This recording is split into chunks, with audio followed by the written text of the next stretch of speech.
ಆತ್ಮೀಯ ವಿದ್ಯಾರ್ಥಿಗಳೇ, ದ್ವಿತೀಯ ಕೃಷಿ ಸಮಾಜಶಾಸ್ತ್ರದ ಆನ್ಲೈನ್ ತರಗತಿಗೆ ತಮ್ಮನ್ನು ಆತ್ಮೀಯವಾಗಿ ಸ್ವಾಗತ ಮಾಡ್ತಾ, ಇಂದಿನ ನಾವು ಅಧ್ಯಯನ ಮಾಡತಕ್ಕಂಥ ವಿಷಯ ಯಾವುದು ಅಂತ ಹೇಳಿದ್ರೆ, ಅಧ್ಯಾಯ 2 ಸಾಮಾಜಿಕ ಅಸಮಾನತೆ, ಹೊರಗುಳುವಿಕೆ ಮತ್ತು ಒಳಗೊಳ್ಳುವಿಕೆ, social inequality, exclusive and inclusive ಅಂತ ಕರೀತೀವಿ. ಸರಿ, ಈ ಅಧ್ಯಾಯದೊಳಗೆ ನಾವು ಏನೇನು ಅಧ್ಯಯನ ಮಾಡ್ತೀವಿ ಅಂತ ಹೇಳಿದ್ರೆ, ಸಾಮಾಜಿಕ ಅಸಮಾನತೆ ಎಂದರೇನು, ಹೊರಗುಳುವಿಕೆ ಅಂದರೇನು, ಅದೇ ರೀತಿ ಒಳಗೊಳ್ಳುವಿಕೆ ಅಂದರೇನು, ಸಾಮಾಜಿಕ ಅಸಮಾನತೆಯ ಅರ್ಥ, ಅದರ ಒಂದು ವ್ಯಾಖ್ಯೆ, ಅದೇ ರೀತಿ ಹೊರಗುಳುವಿಕೆ ಎಂದರೇನು, ಅದರ ಒಂದು ಅರ್ಥ ಮತ್ತು ವ್ಯಾಖ್ಯೆ, ಜಾತಿಯ ಅರ್ಥ ಹೊರಗುಳುವಿಕೆ, ಇದರೊಳಗೆ ನಾವು ಜಾತಿಯ ಅರ್ಥ, ವ್ಯಾಖ್ಯೆ ಮತ್ತು ಡಾಕ್ಟರ್ ಜಿ.ಎಸ್. ಗುಡೆ ಅವರು ಪಟ್ಟಿ ಮಾಡಿರುವಂತಹ ಜಾತಿಯ ಲಕ್ಷಣಗಳ ಬಗ್ಗೆ ಅಧ್ಯಯನ ಮಾಡ್ತೀವಿ. ಜೊತೆಗೆ ಜಾತಿಯಲ್ಲಾದಂಥ ಪರಿವರ್ತನೆಗಳನ್ನು ಕೂಡ ನಾವು ಇವತ್ತು ಚರ್ಚಿಸೋಣ. ಹಾಗಾದ್ರೆ ಮೊದಲನೇದಾಗಿ ಇಲ್ಲಿ ಈ ಅಧ್ಯಯನವನ್ನು ನಾವು ನೋಡುವಂತಹದ್ದು ಸಾಮಾಜಿಕ ಅಸಮಾನತೆ. ಸಾಮಾನ್ಯವಾಗಿ ಸಾಮಾಜಿಕ ಅಸಮಾನತೆ ಅಂದಾಗ ಸಂಪನ್ಮೂಲಗಳನ್ನು ಪಡೆಯಬಹುದಾದಂತ ಮಾರ್ಗಗಳ ಅಸಮಾನ ಹಂಚಿಕೆಯನ್ನೇ ನಾವು ಏನು ಕರಿತೀವಿ, ಸಾಮಾಜಿಕ ಅಸಮಾನತೆ ಅಂತ ಕರಿತೀವಿ. ಹಾಗಾದ್ರೆ ಸಾಮಾಜಿಕ ಸಂಪನ್ಮೂಲಗಳು ಅಂತ ಯಾವುವು? ಹಣ, ಆಸ್ತಿ, ಕೀರ್ತಿ, ಶಿಕ್ಷಣ, ಆರೋಗ್ಯ, ಅಧಿಕಾರ, ಇವೇ ಮುಂತಾದವುಗಳನ್ನು ಪಡೆದುಕೊಳ್ಳುವಲ್ಲಿನ ಆ ಮಾರ್ಗಗಳನ್ನು ಅಸಮಾನ ಹಂಚಿಕೆಯಲ್ಲಿರ್ತದೆ, ಅದನ್ನೇ ನಾವಿಲ್ಲಿ ಸಾಮಾಜಿಕ ಅಸಮಾನತೆ ಅಂತ ಕರಿತೀವಿ. ಹಾಗಾಗಿ ಇವತ್ತು ಜಗತ್ತಿನ ಯಾವುದೇ ಒಂದು ಸಮಾಜವನ್ನು ತೆಗೆದುಕೊಂಡ್ರು ಕೂಡ ಕೆಲವರು ಮಾತ್ರ ಈ ರೀತಿಯ ಸಾಮಾಜಿಕ ಸಂಪನ್ಮೂಲಗಳನ್ನ ಯಥೇಚ್ಛವಾಗಿ ಪಡೆದುಕೊಂಡಿದ್ದಾರೆ. ಅಂದ್ರೆ ಹಣ, ಆಸ್ತಿ, ಶಿಕ್ಷಣ, ಆರೋಗ್ಯ, ಅಧಿಕಾರ ಇವುಗಳನ್ನು ಮಾತ್ರ ಕೆಲವು ಜನರು ಮಾತ್ರ ಸಿಂಹಬಾಲನ್ನು ಪಡೆದುಕೊಂಡ್ರೆ ಬಹುತೇಕರು ಆ ಸಂಪನ್ಮೂಲಗಳಿಂದ ವಂಚಿತರಾಗಿದ್ದಾರೆ. ಅಂದ್ರೆ ಪ್ರತಿಯೊಂದು ಸಮಾಜದಲ್ಲೂ ಕೂಡ ಅಸಮಾನತೆ ಕಂಡುಬರ್ತದೆ ಅನ್ನುವಂಥದ್ದನ್ನ ನಾವು ಅರ್ಥ ಮಾಡಿಕೊಳ್ಬಹುದು. ಹೀಗೆ ಸಾಮಾಜಿಕ ಸಂಪನ್ಮೂಲಗಳನ್ನ ನಾವು ಮುಖ್ಯವಾಗಿ 3 ಪ್ರಕಾರಗಳನ್ನಾಗಿ ವಿಂಗಡಣೆ ಮಾಡ್ತೀವಿ. ಅಂದ್ರೆ ಆರ್ಥಿಕ ಬಂಡವಾಳ, ಶೈಕ್ಷಣಿಕ ಸಾಂಸ್ಕೃತಿಕ ಬಂಡವಾಳ ಮತ್ತು ಸಾಮಾಜಿಕ ಬಂಡವಾಳ ಅಂತ ಹೇಳಿ ಅವುಗಳನ್ನ 3 ವಿಧಗಳನ್ನಾಗಿ ಸಂಪನ್ಮೂಲಗಳನ್ನು ವರ್ಗೀಕರಣ ಮಾಡ್ತೀವಿ. ವಿದ್ಯಾರ್ಥಿಗಳೇ, ನಾವಿಲ್ಲಿ ನೋಡ್ಬೇಕಾಗಿದ್ದು ಆ ಸಂಪನ್ಮೂಲಗಳ ಬಗ್ಗೆ ಹೆಚ್ಚಿನ ಮಾಹಿತಿಯನ್ನು ಮಾಡಿಕೊಳ್ಳುವಂಥದ್ದಲ್ಲ. ಇನ್ನೊಮ್ಮೆ ಹೇಳ್ತೀನಿ ಕೇಳಿ, ಸಾಮಾಜಿಕ ಸಂಪನ್ಮೂಲಗಳನ್ನು ಪಡೆಯಬಹುದಾದ ಮಾರ್ಗಗಳ ಅಸಮಾನ ಹಂಚಿಕೆಯನ್ನೇ ನಾವಿಲ್ಲಿ ಸಾಮಾಜಿಕ ಅಸಮಾನತೆ ಅಂತ ಕರಿತೀವಿ. ಇಂತಹ ಸಾಮಾಜಿಕ ಅಸಮಾನತೆಗಳು ಇದು ಆಂತರಿಕವಾದದ್ದು, ನೈಸರ್ಗಿಕವಾದ ವ್ಯತ್ಯಾಸಗಳಿಂದ ಉಂಟಾದಂಥದ್ದಲ್ಲ. ಇದು ಸ್ವತಃ ಮಾನವನಿಂದಲೇ ಅಥವಾ ಸಮಾಜದಿಂದಲೇ ನಿರ್ಮಿಸಲ್ಪಟ್ಟಿದೆ ಅಂತ ಹೇಳಿದ್ರು ತಪ್ಪಾಗಲಿಕ್ಕಿಲ್ಲ. ಇವತ್ತು ಪ್ರತಿಯೊಂದು ಸಮಾಜದಲ್ಲಿ ಲಿಂಗ, ಧರ್ಮ, ಜನಾಂಗ, ಭಾಷೆ, ಜಾತಿ, ದೌರ್ಬಲ್ಯಗಳ ಆಧಾರದ ಮೇಲೆ ಸಾಮಾನ್ಯವಾಗಿ ಜನರನ್ನ ತಾರತಮ್ಯ ಮಾಡಲಾಗ್ತಾ ಇದೆ. ಜಾತಿ ಹೆಸರಿನೊಳಗೆ ಕೆಲವು ಸಮುದಾಯವನ್ನ ಸಮಾಜದಿಂದ ದೂರ ಇಡಲಾಗ್ತಾ ಇದೆ, ದೂರೀಕರಿಸಲಾಗ್ತಾ ಇದೆ. ಕೆಲವೊಮ್ಮೆ ಜನರಿಗೆ ಕೆಲವು ಸೌಲಭ್ಯಗಳನ್ನು ನೀಡಿ ಅವರನ್ನ ಬಹುತೇಕ ಸೌಲಭ್ಯಗಳಿಂದ ವಂಚಿತರನ್ನಾಗಿ ಮಾಡಲಾಗ್ತಾ ಇದೆ. ಇಂತಹ ನೀತಿಯನ್ನೇ ಅಥವಾ ಅವರು ಸಂಪನ್ಮೂಲಗಳನ್ನ ಪಡೆಯಬಹುದಂತ ಮಾರ್ಗಗಳ ಅಸಮಾನ ಹಂಚಿಕೆಯಲ್ಲಿರ್ತದೆ, ಅದನ್ನು ನಾವು ಸಾಮಾಜಿಕ ಅಸಮಾನತೆ ಅಂತ ಕರಿತೀವಿ. ಹಾಗಾದ್ರೆ ಸಾಮಾಜಿಕ ಅಸಮಾನತೆ ಅಂದ್ರೆ ಏನು ಅನ್ನೋದು ಅರ್ಥ ಆಗಿದೆ ಅಂತ ನಾನು ಭಾವಿಸಿಕೊಂಡಿದ್ದೇನೆ. ಅದೇ ರೀತಿ ಸಾಮಾಜಿಕ ಹೊರಗುಳುವಿಕೆ ಎಂದರೇನು? ಹಾಗಾದ್ರೆ ಹೊರಗುಳುವಿಕೆ ಅಂತ ಹೇಳಿದ್ರೆ ಸಾಮಾನ್ಯವಾಗಿ ಹೊರಗುಳುವಿಕೆ ಅಂದಾಗ ಇದನ್ನ ನಾವು ಏನು ಕರಿತೀವಿ, ಎಕ್ಸ್ಕ್ಲೂಸಿವ್ ಅಂತ ಕರಿತೀವಿ. ಹಾಗಾದ್ರೆ ಸಾಮಾಜಿಕ ಹೊರಗುಳುವಿಕೆ ಅಂದಾಗ ಇಲ್ಲಿ ವ್ಯಕ್ತಿಗಳು ಸಮಾಜದಲ್ಲಿ ಸಂಪೂರ್ಣವಾಗಿ ತೊಡಗಿಕೊಳ್ಳುವಿಕೆಯನ್ನ ನಿರ್ಬಂಧಿಸುವಂತಹ ಮಾರ್ಗಗಳನ್ನು ಸಾಮಾಜಿಕ ಹೊರಗುಳುವಿಕೆ ಅಂತೇಳಿ ನಾವನ್ನ ತಿಳಿತೀವಿ. ಹಾಗಾದ್ರೆ ಸಮಾಜದ ಚಟುವಟಿಕೆಗಳಲ್ಲಿ ಜನರು ಸಂಪೂರ್ಣವಾಗಿ ತೊಡಗಿಕೊಳ್ಳುವುದನ್ನ ನಿರ್ಬಂಧಿಸುವಂತಹ ಮಾರ್ಗಗಳು ಎಲ್ಲಿ ಅಸಮಾನವಾಗಿರ್ತವೆ ಅದನ್ನ ಸಾಮಾಜಿಕ ಹೊರಗುಳುವಿಕೆ ಅಂತೇಳಿ ಕರೆಯಲಾಗ್ತದೆ. ಇವತ್ತು ಪ್ರತಿಯೊಂದು ಸಮಾಜದಲ್ಲಿ ಬಹುಸಂಖ್ಯಾತರಿಗೆ ಮಾತ್ರ ಮುಕ್ತ ಅವಕಾಶಗಳು ಇರ್ತವೆ. ಕೆಲವು ವ್ಯಕ್ತಿಗಳು ಮಾತ್ರ ಆ ಅವಕಾಶಗಳಿಂದ ವಂಚಿತರಾಗಿರ್ತಾರೆ. ಹಾಗಾದ್ರೆ ಅಂತ ಅವಕಾಶದಿಂದ ವಂಚಿತವಾದಂತಹ ಒಂದು ಸ್ಥಿತಿಯನ್ನೇ ಹೊರಗುಳಿಯುವಿಕೆ ಅಂತ ಕರೀತೀವಿ. ಇಂದಿಗೂ ಸತ್ಯವಾಗಿ ಪರಿಶಿಷ್ಟ ಜಾತಿಯವರು ಇತರ ಸಮೂಹದೊಂದಿಗೆ ಬೆರೆಯಲಿಕ್ಕೆ ಅವಕಾಶ ಇಲ್ಲ. ಅವ್ರಿಗೆ ಗ್ರಾಮದಲ್ಲಿ ಊರ ಹೊರಗಡೆ ವಾಸಿಸುವಂತಹದ್ದು, ನಗರದಲ್ಲಿ ಹರಿಜನ ಕೇರಿಯೊಳಗಡೆ ವಾಸ ಮಾಡಬೇಕಾದಂತ ನಿರ್ಬಂಧಗಳನ್ನ ಹೇರಿ ಶತಮಾನಗಳಿಂದಲೂ ಸತ್ಯವಾಗಿ ಅವರನ್ನ ಸಮಾಜದ ಮುಖ್ಯವಾಹಿನಿಯಿಂದ ಹೊರಗು ಉಳಿಸಿರುವಂತ ಒಂದು ವ್ಯವಸ್ಥೆಯನ್ನ ನಾವು ಕಾಣ್ತಾ ಇದ್ವಿ. ಇಂಥ ಹೊರಗುಳಿಯುವಿಕೆಯು ಅನೈಚ್ಛಿಕವಾದುದು. ಅಂದರೆ ಹೊರಗುಳಿಯಲ್ಪಟ್ಟವರ ಇಚ್ಛೆಗಳನ್ನ ಪರಿಗಣಿಸದೆ ಅವರು ಹೊರಗುಳಿಯುತ್ತಾರೆ. ಹೊರಗುಳಿದವರು ಎದುರಿಸುವ ದೀರ್ಘಕಾಲಿಕ ತಾರತಮ್ಯದ ಅನುಭವಗಳು ಅಥವಾ ಅವಮಾನಕರ ವರ್ತನೆಗಳು ಅವರನ್ನ ಒಳಗೊಳ್ಳುವ ಪ್ರಯತ್ನ ಮಾಡದಂತೆ ತಡೆಯುತ್ತಾರೆ. ಹೀಗಾಗಿ ಈ ಅಧ್ಯಾಯದೊಳಗ ನಾವು ಜಾತಿ ಆಧಾರಿತ ಹೊರಗುಳಿದಂತಹ ಕೆಲವು ಸಮುದಾಯಗಳ ಬಗೆಗೆ ಅಧ್ಯಯನ ಮಾಡ್ತಾ ಇದ್ವಿ. ಅದರಲ್ಲಿ ವಿಶೇಷವಾಗಿ ಪರಿಶಿಷ್ಟ ಜಾತಿಗಳು, ಪರಿಶಿಷ್ಟ ಪಂಗಡಗಳು ಅಥವಾ ಬುಡಕಟ್ಟುಗಳು ಮತ್ತು ಲಿಂಗ ತಾರತಮ್ಯಕ್ಕೊಳಗಾದಂತಹ ಸ್ತ್ರೀಯರನ್ನು ಕೂಡ ಈ ಅಧ್ಯಾಯದೊಳಗೆ ನಾವು ಅಧ್ಯಯನ ಮಾಡ್ತೀವಿ. ಹಾಗಾದ್ರೆ ಮೊದಲನೇದಾಗಿ ಜಾತಿ ಆಧಾರಿತ ಹೊರಗುಳಿಯುವಿಕೆಯ ಬಗೆಗೆ ನಾವಿವತ್ತು ತಿಳ್ಕೊಳ್ಳೋಣ. ಜಾತಿ ಆಧಾರಿತ ಹೊರಗುಳಿಯುವಿಕೆ ಅಂದಾಗ ಇಲ್ಲಿ ಮೊದಲನೇದಾಗಿ ಜಾತಿಯ ಅರ್ಥವನ್ನ, ವ್ಯಾಖ್ಯೆ ಮತ್ತು ಲಕ್ಷಣಗಳನ್ನು ತಿಳ್ಕೊಳ್ಳೋ ಮೂಲಕ ಜಾತಿ ಆಧಾರಿತವಾಗಿ ಯಾವ ಸಮುದಾಯಗಳು ಸಮಾಜದ ಮುಖ್ಯವಾಹಿನಿಯಿಂದ ಹೊರಗುಳಿದಿದ್ದಾವೆ ಅನ್ನೋದನ್ನ ಅರ್ಥ ಮಾಡ್ಕೊಳ್ತೀವಿ. ಹಾಗಾದ್ರೆ ಜಾತಿ ಅಂದ ತಕ್ಷಣ ಇವತ್ತು ಭಾರತೀಯ ಸಮಾಜ ಇರ್ತಕ್ಕಂಥ ಒಂದು ಸೌಧ ಜಾತಿ ವ್ಯವಸ್ಥೆ, ಅವಿಭಕ್ತ ಕುಟುಂಬ ಮತ್ತು ಗ್ರಾಮ ಸಮುದಾಯ ಎನ್ನುವಂತ ಮೂರು ಆಧಾರ ಸ್ತಂಭಗಳ ಮೇಲೆ ನಿಂತಿದೆ. ಹಾಗಾದ್ರೆ ಇವು ಮೂರು ಭಾರತೀಯ ಸಮಾಜದ ಆಧಾರ ಸ್ತಂಭಗಳು. ಹಾಗಾದ್ರೆ ಯಾವ್ಯಾವು ಭಾರತೀಯ ಸಮಾಜದ ಮೂರು ಮುಖ್ಯ ಆಧಾರ ಸ್ತಂಭಗಳು ಯಾವ ಅಂತ ಹೇಳಿದ್ರೆ, ಮೊದಲನೇದು ಜಾತಿ ವ್ಯವಸ್ಥೆ, ಎರಡನೇದು ಅವಿಭಕ್ತ ಕುಟುಂಬ ಮತ್ತು ಮೂರನೇದೇ ಗ್ರಾಮ ಸಮುದಾಯ. ಇವು ಮೂರು ಭಾರತೀಯ ಸಮಾಜದ ಒಂದು ಆಧಾರ ಸ್ತಂಭಗಳನ್ನು ಪರಿಗಣಿಸ್ತೇವೆ. ಇವುಗಳನ್ನು ನಾವು ಸಂಪೂರ್ಣವಾಗಿ ಅರ್ಥ ಮಾಡ್ಕೊಂಡ್ಬಿಟ್ರೆ ಭಾರತೀಯ ಸಮಾಜದ ಒಂದು ಸ್ಪಷ್ಟವಾದ ಚಿತ್ರಣ ಸಿಗ್ತದೆ. ಹಾಗಾದ್ರೆ ಜಾತಿ ಅಂದ್ರೆ ಏನು? ಇದು ಭಾರತೀಯ ಸಮಾಜದಲ್ಲಿ ಮಾತ್ರ ಕಂಡುಬರತಕ್ಕಂತ ಒಂದು ಸ್ತರ ವಿನ್ಯಾಸದ ರೂಪವಾಗಿದೆ. ಪ್ರಾಚೀನ ಭಾರತದಲ್ಲಿ ವರ್ಣ ವ್ಯವಸ್ಥೆ ಇತ್ತು. ಆ ವರ್ಣ ವ್ಯವಸ್ಥೆ ಕಣ್ಮರೆಯಾಗಿ ಅದರ ಸ್ಥಾನದಲ್ಲಿ ಜಾತಿ ವ್ಯವಸ್ಥೆ ಕಂಡುಬರ್ತದೆ. ಆದ್ರೆ ವರ್ಗ ವ್ಯವಸ್ಥೆ ಸಾರ್ವತ್ರಿಕವಾಗಿ ಕಂಡುಬರ್ತದೆ, ಎಲ್ಲಾ ಸಮಾಜಗಳಲ್ಲಿ ಕಂಡುಬರ್ತದೆ. ಆದರೆ ಜಾತಿ ಮಾತ್ರ ಭಾರತೀಯ ಸಮಾಜದಲ್ಲಿ ಮಾತ್ರ ಆಚರಿಸಲ್ಪಡ್ತಾ ಇದೆ. ಹಾಗಾದ್ರೆ ಜಾತಿ ಈ ಕನ್ನಡ ಪದದ ಆಂಗ್ಲ ಪದ ಕಾಸ್ಟ್. ಜಾತಿ ಅಂತಕ್ಕಂತಹ ಕನ್ನಡ ಪದದ ಆಂಗ್ಲ ಪದ ಕಾಸ್ಟ್ ಅಂತಕ್ಕಂಥ ಪದ. ಅಂದ್ರೆ ಇದು ಜಾತಿ ಅಂತಕ್ಕಂಥ ಕನ್ನಡ ಪದದ ಆಂಗ್ಲ ಪದ ಯಾವುದು? ಕಾಸ್ಟ್ ಅಂತಕ್ಕಂಥ ಒಂದು ಪದ ಸ್ಪ್ಯಾನಿಷ್ ಮತ್ತು ಪೋರ್ಚುಗೀಸ್ ಭಾಷೆಯ ಕಾಸ್ಟಾ ಎಂಬ ಪದದಿಂದ ಉತ್ಪತ್ತಿ ಹೊಂದಿದೆ. ಅಂದ್ರೆ ಈ ಆಂಗ್ಲ ಭಾಷೆಯ ಕಾಸ್ಟ್ ಅಂತಕ್ಕಂಥ ಪದ ಸ್ಪ್ಯಾನಿಷ್ ಮತ್ತು ಪೋರ್ಚುಗೀಸ್ ಭಾಷೆಯ ಕಾಸ್ಟಾ ಎಂಬ ಪದದಿಂದ ಉತ್ಪತ್ತಿ ಹೊಂದಿದೆ. ಹಾಗಾದ್ರೆ ಕಾಸ್ಟಾ ಅಂತ ಹೇಳಿದ್ರೆ ರೇಸ್, ಬ್ರೀಡ್ ಮತ್ತೆ ಹೆರಿಡಿಟಿ ಅಂತ ಹೇಳಿ ಅರ್ಥ ಬರ್ತದೆ. ಹಾಗಾದ್ರೆ ಕನ್ನಡದೊಳಗ ರೇಸ್ ಅಂದ್ರೆ ಜನಾಂಗ, ಬ್ರೀಡ್ ಅಂದ್ರೆ ಉತ್ಪತ್ತಿಯ ತಳಿ, ಹೆರಿಡಿಟಿ ಅಂದ್ರೆ ಆನುವಂಶೀಯತೆ ಅಂತ ಅರ್ಥ ಬರ್ತದೆ. ಹಾಗಾಗಿ ಈ ರೀತಿ ನಾವು ಅರ್ಥೈಸಬಹುದು. ಆನುವಂಶೀಯ ಗುಣಗಳನ್ನು ಒಳಗೊಂಡಂತ ಜನಾಂಗೀಯ ಸಮೂಹವನ್ನೇ ನಾವು ಜಾತಿ ಅಂತೇಳಿ ಅದನ್ನ ಅರ್ಥೈಸಬಹುದು.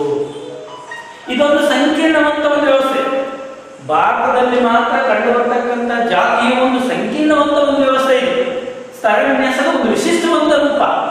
ಇಂತಹ ಜಾತಿಯನ್ನು ಕುರಿತು ಹಲವು ಸಮಾಜಶಾಸ್ತ್ರಜ್ಞರು ವ್ಯಾಖ್ಯಾನ ಮಾಡುವಂತ ಒಂದು ಪ್ರಯತ್ನ ಮಾಡಿದ್ದಾರೆ. ಅಂತವರಲ್ಲಿ ಕೆಲವು ವ್ಯಾಖ್ಯಾನಗಳನ್ನು ಮಾತ್ರ ನಾವು ಇಲ್ಲಿ ನೋಡ್ತಾ ಇದ್ದೀವಿ. ಹರ್ಬರ್ಟ್ ರಿಸ್ಲೆ ಅವರು ತಮ್ಮ ಪೀಪಲ್ ಆಫ್ ಇಂಡಿಯಾ ಅಂತಕ್ಕಂಥ ಒಂದು ಗ್ರಂಥದೊಳಗ ಜಾತಿಯನ್ನು ಕುರಿತು ಈ ರೀತಿ ಒಂದು ವ್ಯಾಖ್ಯಾನವನ್ನ ನೀಡ್ತಾ ಇದ್ದಾರೆ. ಯಾರ ಪ್ರಕಾರ? ಹರ್ಬರ್ಟ್ ರಿಸ್ಲೆ ಅವರು ತಮ್ಮ ಶ್ರೇಷ್ಠ ಕೃತಿಯಾಗಿರ್ತಕ್ಕಂಥ ಪೀಪಲ್ ಆಫ್ ಇಂಡಿಯಾ ಅಂತಕ್ಕಂಥ ಒಂದು ಗ್ರಂಥದೊಳಗ ಜಾತಿಯ ಬಗ್ಗೆ ಒಂದು ರೀತಿ ವ್ಯಾಖ್ಯಾನವನ್ನು ನೀಡ್ತಾ ಇದ್ದಾರೆ. ಹಾಗಾದ್ರೆ ಜಾತಿ ಅಂದ್ರೆ ಅವರ ಪ್ರಕಾರ ಸಾಮಾನ್ಯ ಹೆಸರು, ಪುರಾಣ ಪುರುಷನೊಬ್ಬನ ಮೂಲ ವಂಶಾವಳಿಯ ಆಧಾರ, ಒಂದೇ ವೃತ್ತಿಯನ್ನು ಕೈಗೊಳ್ಳುವಂತಹ ಏಕರೂಪಿ ಸಮುದಾಯವನ್ನೇ ಅವರು ಜಾತಿ ಅಂತ ಬಿಟ್ಟು ಕರೀತಾ ಇದ್ದಾರೆ.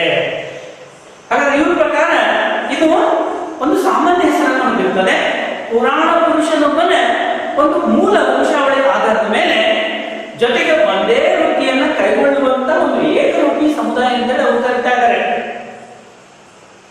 ಅದೇ ರೀತಿ ಎಸ್ ವಿ ಕೇರ್ಕರ್ ಕೇಟ್ಕರ್ ಅಂತಕ್ಕಂತಹ ಶಾಸ್ತ್ರಜ್ಞನು ಜಾತಿಯನ್ನು ಕುರಿತು ತನ್ನ ಶ್ರೇಷ್ಠ ಕೃತಿಯಾಗಿರ್ತಕ್ಕಂಥ history of caste in India ಅಂದ್ರೆ history of caste in India ಅಂದ್ರೆ ಭಾರತದಲ್ಲಿ ಜಾತಿಯ ಇತಿಹಾಸ ಅಂತ history of caste in India ಅನ್ನುವಂಥ ಒಂದು ಕೃತಿಯೊಳಗ ಜಾತಿಯನ್ನು ವ್ಯಾಖ್ಯಾನ ಮಾಡಿದ್ರೆ ಅದರ 2 ಲಕ್ಷಣಗಳನ್ನು ಗುರುತಿಸ್ತಾ ಇದ್ದಾರೆ. ಹಾಗಾದ್ರೆ ಜಾತಿಯು 2 ಲಕ್ಷಣಗಳನ್ನು ಒಳಗೊಂಡಂತ ಒಂದು ಸಮೂಹ ಅಂತ ಕರೀತಾರೆ. ಹಾಗಾದ್ರೆ ಆ 2 ಲಕ್ಷಣಗಳು ಅಂತ ಹೇಳಿದ್ರೆ ಒಂದನೇದು ಜಾತಿಯೊಳಗ ಸದಸ್ಯತ್ವ ಹುಟ್ಟಿನಿಂದ ನಿರ್ಧಾರವಾಗುತ್ತದೆ ಮತ್ತು ಎರಡನೇದು ಸದಸ್ಯರು ತಮ್ಮ ಸಮೂಹದ ಹೊರಗಡೆ ವಿವಾಹವಾಗಬಾರದೆಂಬ ನಿಯಮಗಳಿಗೆ ಒಳಪಟ್ಟಿರ್ತಾರೆ ಅಂತೇಳಿ ಎಸ್ ವಿ ಕೇತ್ಕರ್ ಅವರು ಜಾತಿ 2 ಲಕ್ಷಣಗಳನ್ನು ಪಟ್ಟಿ ಮಾಡ್ತಾರೆ. ಹಾಗಾದ್ರೆ ಈ ಜಾತಿ ಅಂತಕ್ಕಂಥದ್ದು ಒಂದು ಸಂಕೀರ್ಣವಾದ ವ್ಯವಸ್ಥೆ. ಇದರ ಬಗೆಗೆ ಅನೇಕರು ವ್ಯಾಖ್ಯಾನ ಮಾಡುವಂತ ಪ್ರಯತ್ನವನ್ನು ಮಾಡಿದ್ರು. ಡಿ.ಎನ್. ಮಜುಮ್ದಾರ್ ಮತ್ತು ಟಿ.ಎನ್. ಮದನ್ ಅವರು ಅತ್ಯಂತ ಸರಳವಾಗಿ ಜಾತಿಯ ಬಗ್ಗೆ ಒಂದು ವ್ಯಾಖ್ಯಾನ ನೀಡ್ತಾ ಇದ್ದಾರೆ. ಡಿ.ಎನ್. ಮಜುಮ್ದಾರ್ ಮತ್ತು ಟಿ.ಎನ್. ಮದನ್ ಅವರು ಹೇಳುವಂತೆ cost is A closed group ಅಂದ್ರೆ ಜಾತಿ ಒಂದು ಮುಚ್ಚಿದ ಅಥವಾ ನಿರ್ಬಂಧಿತ ಸಮೂಹ ಅಂತ ಹೇಳಿ ಅವರು ಕರೀತಾ ಇದ್ದಾರೆ. ಅಂದ್ರೆ ಈ ಜಾತಿ ಒಳಗ ವ್ಯಕ್ತಿಯು ತನ್ನ ಅಂತಸ್ತನ್ನ ಬದಲಾಯಿಸಿಕೊಳ್ಳೋದಕ್ಕೆ ಸಾಧ್ಯ ಇಲ್ಲ. ಹೀಗೆ ಹುಟ್ಟಿನಿಂದ ಬರ್ತಕ್ಕಂಥ ಜಾತಿ ಅಂತಸ್ತನ್ನ ವ್ಯಕ್ತಿ ತನ್ನ ಶಿಕ್ಷಣದಿಂದಾಗ್ಲಿ ಉದ್ಯೋಗದಿಂದಾಗ್ಲಿ ಆಸ್ತಿ ಅಂತಸ್ತಿನಿಂದಾಗ್ಲಿ ಬದಲಾಯಿಸಿಕೊಳ್ಳೋದಕ್ಕೆ ಅವಕಾಶನೇ ಇಲ್ಲ. ಹೀಗಾಗಿ ಅದನ್ನು ಡಿ.ಎನ್. ಮಜುಮ್ದಾರ್ ಮತ್ತು ಟಿ.ಎನ್. ಮದನ್ ಅವರು ಜಾತಿಯನ್ನು ಮುಚ್ಚಿದ ಸಮೂಹ ಅಂತ ಕರೀತಾ ಇದ್ದಾರೆ. ಹೀಗೆ ಅನೇಕರು ಜಾತಿ ಬಗ್ಗೆ ವ್ಯಾಖ್ಯಾನ ನೀಡುವಂತ ಪ್ರಯತ್ನವನ್ನು ಪ್ರಯತ್ನ ಮಾಡಿದ್ರು ಕೂಡ ಅದರ ಬಗ್ಗೆ ಸೋಲು ಹೋಗ್ತಾ ಇದ್ದಾರೆ. ಹಾಗಾಗಿ ಇಂಥ ವ್ಯಕ್ತ ಪ್ರಯತ್ನ ಮಾಡೋಕ್ಕಿಂತ ಜಾತಿಯ ಬಗೆಗೆ ನಾವು ಇನ್ನೂ ಹೆಚ್ಚಿನ ಮಾಹಿತಿಯನ್ನು ಮಾಡ್ಕೊಳ್ಬೇಕಂದಾಗ ಅದರ ಲಕ್ಷಣಗಳನ್ನು ನೋಡ್ಬೇಕಂತ ಹೇಳಿ ಭಾರತೀಯ ಸಮಾಜಶಾಸ್ತ್ರದ ಪಿತಾಮಹನಾದಂತ ಡಾಕ್ಟರ್ ಜಿ.ಎಸ್. ಸೂರ್ಯ ಅವರು ತಮ್ಮ caste and race in India ಅಂತಕ್ಕಂಥ ಒಂದು ಗ್ರಂಥದೊಳಗ ಜಾತಿಯ ಒಂದು ಪ್ರಮುಖವಾದ ಲಕ್ಷಣಗಳನ್ನು ಈ ರೀತಿ ಪಟ್ಟಿ ಮಾಡ್ತಾ ಹೋಗ್ತಾ ಇದ್ದಾರೆ. ಯಾರ ಪ್ರಕಾರ ನಾವಿಲ್ಲಿ ಜಾತಿಯ ಲಕ್ಷಣಗಳನ್ನು ನೋಡ್ತಾ ಇದ್ವಿ? Doctor GS. ಸೂರ್ಯ ಅವರ ಪ್ರಕಾರ. ಯಾವ ಗ್ರಂಥದಲ್ಲಿ ಅದು ನೋಡ್ತಾ ಇದ್ವಿ? Caste and race in India ಅನ್ನುವಂಥ ಒಂದು ಗ್ರಂಥ. ಒಮ್ಮೆ ಒಂದಾದ ಪ್ರಶ್ನೆ ಕೇಳ್ತಾರೆ, caste and race in India ಗ್ರಂಥದ ಕರ್ತೃ ಯಾರು, ಲೇಖಕರು ಯಾರು ಅಂತ ಕೇಳ್ತಾರೆ. ಹಾಗಾದ್ರೆ ಯಾರು? Doctor GS. ಸೂರ್ಯ ಅವರು. ಇವರು ಭಾರತೀಯ ಸಮಾಜಶಾಸ್ತ್ರದ ಪಿತಾಮಹ. ಇವರು ಜಾತಿ ಲಕ್ಷಣಗಳನ್ನು ಈ ರೀತಿ ಪಟ್ಟಿ ಮಾಡ್ತಾ ಹೋಗ್ತಾರೆ. ಮೊದಲನೆಯದು, ಜಾತಿಯು ಸಮಾಜದ ಹೋಳಾದ ಭಾಗವಾಗಿದೆ. ಅಂದ್ರೆ ಭಾರತೀಯ ಸಮಾಜದಲ್ಲಿ ಮಾತ್ರ ಕಂಡು ಬರ್ತಕ್ಕಂತಹ ಸ್ತರ ವಿನ್ಯಾಸದ ವಿಶಿಷ್ಟ ರೂಪವಾದಂತಹ ಜಾತಿಯು ಹಿಂದೂ ಸಮಾಜವನ್ನ ಸಾವಿರಾರು ಹೋಳುಗಳನ್ನಾಗಿ ವಿಭಾಗಿಸಿದೆ. ಅಂದ್ರೆ ಇವತ್ತು ಸುಮಾರು ಭಾರತದೊಳಗ ಸರಿಸುಮಾರು 4000ಕ್ಕೂ ಅಧಿಕ ಜಾತಿಗಳಿದ್ದಾವೆ. ಒಂದು ಕಾಲದಲ್ಲಿ ಪ್ರಾಚೀನ ಭಾರತದಲ್ಲಿದ್ದಂತ 4 ವರ್ಣಗಳು, ಬ್ರಾಹ್ಮಣ, ಕ್ಷತ್ರಿಯ, ವೈಶ್ಯ, ಶೂದ್ರ. ಈ 4 ವರ್ಣಗಳು ಇಂದು 4000ಕ್ಕೂ ಅಧಿಕ ಜಾತಿಗಳಾಗಿ ಪರಿವರ್ತನೆ ಹೊಂದಿದ್ದಾವೆ. ಇವು ಭಾರತೀಯ ಸಮಾಜವನ್ನ ಸಾವಿರಾರು ಹೋಳುಗಳನ್ನಾಗಿ ವಿಭಾಗಿಸಿದ್ದಾವೆ. ಅಂದ್ರೆ ಈ ವ್ಯಕ್ತಿ ಅಂತಸ್ತು ಹುಟ್ಟಿನಿಂದ ನಿರ್ಧಾರ ಆಗ್ತದೆ. ಜಾತಿ ಸಂಬಂಧಪಟ್ಟಂತ ಸಾಮಾಜಿಕ ಅಂತಸ್ತು ಕೂಡ ಹುಟ್ಟಿನಿಂದಲೇ ನಿರ್ಧಾರ ಆಗ್ತದೆ. ಪ್ರತಿಯೊಂದು ಜಾತಿಯು ಕೂಡ ತನ್ನದೇ ಆದ ಒಂದು ಜಾತಿ ಪಂಚಾಯತ್ ವ್ಯವಸ್ಥೆಯನ್ನು ಹೊಂದಿರುತ್ತದೆ, ಕುಲಕಸಬನ್ನು ಹೊಂದಿರುತ್ತದೆ. ಇಂಥ ಜಾತಿ ಪಂಚಾಯತ್ಗಳು ಸಾಮಾಜಿಕ ಸಂಪರ್ಕ, ವಿವಾಹ, ಸಹಭೋಜನ, ವೃತ್ತಿಗೆ ಸಂಬಂಧಪಟ್ಟಂತೆ ಸಾಕಷ್ಟು ನಿರ್ಬಂಧಗಳನ್ನು ಹೇರಿರುವಂತದ್ದನ್ನು ನಾವು ಕಾಣ್ತಾ ಇದ್ವಿ. ಹಾಗಾಗಿ ಜಾತಿಯು ಭಾರತೀಯ ಸಮಾಜವನ್ನ ಅಥವಾ ಹಿಂದೂ ಸಮಾಜವನ್ನ ಸಾವಿರಾರು ಹೋಳುಗಳನ್ನಾಗಿ ವಿಭಾಗಿಸಿದೆ ಅಂತೇಳಿ ಡಾಕ್ಟರ್ ಜಿ.ಎಸ್. ಸೂರ್ಯ ಅವರು ಅಭಿಪ್ರಾಯಪಡ್ತಾ ಇದ್ದಾರೆ. ಇದು ಮೊದಲನೇ ಲಕ್ಷಣ. ಎರಡನೇದು, ಜಾತಿಯು ಶ್ರೇಣೀಕೃತವಾದ ಒಂದು ವ್ಯವಸ್ಥೆಯಾಗಿದೆ. ಅಂದ್ರೆ ಜಾತಿಯೊಳಗ ನಾವು ಏನು ಶ್ರೇಣಿ ವ್ಯವಸ್ಥೆಯನ್ನ ಕಾಣ್ತಾ ಇದ್ದೀವಿ ಅಂದ್ರೆ ಈ ರೀತಿ ಒಂದು ಪಿರಮಿಡಿನ ಆಕೃತಿಗೆ ನಾವು ಹೋಲಿಸಬಹುದು. ಒಂದು ಜಾತಿ ಅಂತಕ್ಕಂಥದ್ದು ಒಂದು ಪಿರಮಿಡಿನ ಆಕೃತಿ ಗೋಚರಿಸಲ್ಪಡ್ತದೆ. ಅದು ಒಂದು ಶ್ರೇಣೀಕೃತ ವ್ಯವಸ್ಥೆಯಿಂದ ಕೂಡಿದೆ. ಅಂದ್ರೆ ಭಾರತೀಯ ಸಮಾಜದಲ್ಲಿ ಮೇಲು, ಕೀಳು, ಶ್ರೇಷ್ಠ, ಕನಿಷ್ಠ, ಉಚ್ಚ, ನೀಚ, ಮೇಲ್ಜಾತಿ, ಕೆಳಜಾತಿ ಎನ್ನುವಂತಹ ಒಂದು ಏಣಿ ಶ್ರೇಣಿ ವ್ಯವಸ್ಥೆಯನ್ನ ಕಾಣ್ತಾ ಇದ್ದೀವಿ. ಇವತ್ತು ಜಾತಿಯ ಅದನ್ನು ನಾವು ಎದುರಿಸಬಹುದಂದ್ರೆ ಒಂದು ಪಿರಮಿಡ್ ಹೋಲಿಸ್ತೀವಿ. ಅದನ್ನೇ ಜಾತಿ ಪಿರಮಿಡ್ ಅಂತ ಕರೆದು ತಪ್ಪಾಗಬೇಕು. ಈ ಜಾತಿ ಪಿರಮಿಡಿನ ಮೇಲ್ವಲಯದಲ್ಲಿ ಅಥವಾ ಶಿಖರವಲಯದಲ್ಲಿ ಬ್ರಾಹ್ಮಣರನ್ನ ಗುರುತಿಸಲಾಗ್ತದೆ. ಅಂದ್ರೆ ಹರಿಜನರು, ಬ್ರಾಹ್ಮಣ, ಇವ್ರನ್ನ ಮಹಾಜನರು ಕೂಡ ಕರೆಯಲಾಗ್ತದೆ. ಮಹಾಜನರನ್ನ ಗುರುತಿಸಲಾಗ್ತದೆ. ಮತ್ತೆ ಕೆಳವಲಯದಲ್ಲಿ ಇಂದಿಗೂ ಸಿಗುವ ಹರಿಜನರನ್ನ ಗುರುತಿಸಲಾಗ್ತದೆ, ಹರಿಜನರು. ಅಥವಾ ಅವ್ರನ್ನ ಪಂಚಮರು ಅಂತ ಕೂಡ ಕರೀತಾರೆ. ಪಂಚಮರು ಅಂದ್ರೆ ಯಾರು ನಿಮ್ಗೆ ಕೇಳ್ತಾ ಇರ್ತಾರೆ. ಪಂಚಮರು ಅಂದ್ರೆ ಯಾರು? ಪರಿಶಿಷ್ಟ ಜಾತಿಯವರು. ಪಂಚರಲ್ಲ, ಪಂಚಮರು ಅಂತ. 4 ವರ್ಣಕ್ಕೆ ಸೇರದೇ ಇರ್ತಕ್ಕಂಥ ಮತ್ತೊಂದು ವರ್ಣದವರೇ ಪಂಚಮರು. ಹಾಗಾದ್ರೆ ಯಾರು? ಅತಿಶೂದ್ರರು, ಹರಿಜನರು ಅಂತೂ ಕೂಡ ಅವನ್ನ ಕರೆಯಲಾರೆ. ಇವರನ್ನ ಅತ್ಯಂತ ಕೆಳಸ್ತರದಲ್ಲಿ ಗುರುತಿಸಲಾಗ್ತದೆ. ಇವರಿಬ್ಬರ ಸ್ಥಾನಮಾನಗಳು ಏನಂತ ಹೇಳಿದ್ರೆ ಫಿಕ್ಸ್. ಅದರೊಳಗೆ ಯಾವುದೇ ರೀತಿ ಬದಲಾವಣೆ ಆಗಲಿಕ್ಕೆ ಸಾಧ್ಯ ಇಲ್ಲ. ಇದ್ದಿದ್ದವ್ರ ಮೇಲೆ ಹೋಗ್ಲಿಕ್ಕೆ, ಮೇಲೆ ಕೆಳಗೆ ಹೋಗ್ಲಿಕ್ಕೆ ಅವಕಾಶವೇ ಇಲ್ಲ. ಆದ್ರೆ ಮಧ್ಯದಲ್ಲಿರ್ತಕ್ಕಂಥ ಬಹುಜನರು, ಇದರಲ್ಲಿ ಯಾರು ಮೇಲು? ಬಹುಜನರು. ಇದರಲ್ಲಿ ಯಾರು ಶ್ರೇಷ್ಠ, ಯಾರು ಕನಿಷ್ಠ ಅಂತೇಳಿ ನಿರ್ಧರಿಸುವುದು ತುಂಬಾನೇ ಕಷ್ಟ. ಆದ್ರೆ ಜಾತಿಯಿಂದ ಬ್ರಾಹ್ಮಣರು ಶ್ರೇಷ್ಠ, ಜಾತಿಯಿಂದ ಜನರು ಕನಿಷ್ಠ. ಇವರ ಸ್ಥಾನಮಾನಗಳು ನಿರ್ಧಾರವಾಗುತ್ತವೆ. ಇದು ಯಾವ ನಿರ್ಧಾರ ಆಗಿರ್ತಕ್ಕಂಥದ್ದು? ಜಾತಿಯಿಂದ ನಿರ್ಧಾರವಾಗ್ತದೆ ಅಂತ ಹೇಳ್ಬೋದು. ಹೀಗಾಗಿ ಜಾತಿ ಒಂದು ಏಣಿ ಶ್ರೇಣಿ ವ್ಯವಸ್ಥೆಯಿಂದ ಕೂಡಿದಂತ ಒಂದು ವ್ಯವಸ್ಥೆ ಅಂತ ಹೇಳ್ಬೋದು. ಅದೇ ರೀತಿ 3ನೇ ಲಕ್ಷಣವನ್ನ ನಾವು ರೀತಿ ಪಟ್ಟಿ ಮಾಡಬಹುದು. ಆಹಾರ ಮತ್ತು ಸಾಮಾಜಿಕ ಸಂಪರ್ಕಗಳ ಮೇಲೆ ಜಾತಿಯು ನಾನಾ ರೀತಿಯ ನಿರ್ಬಂಧಗಳನ್ನು ಹೇರಿದೆ.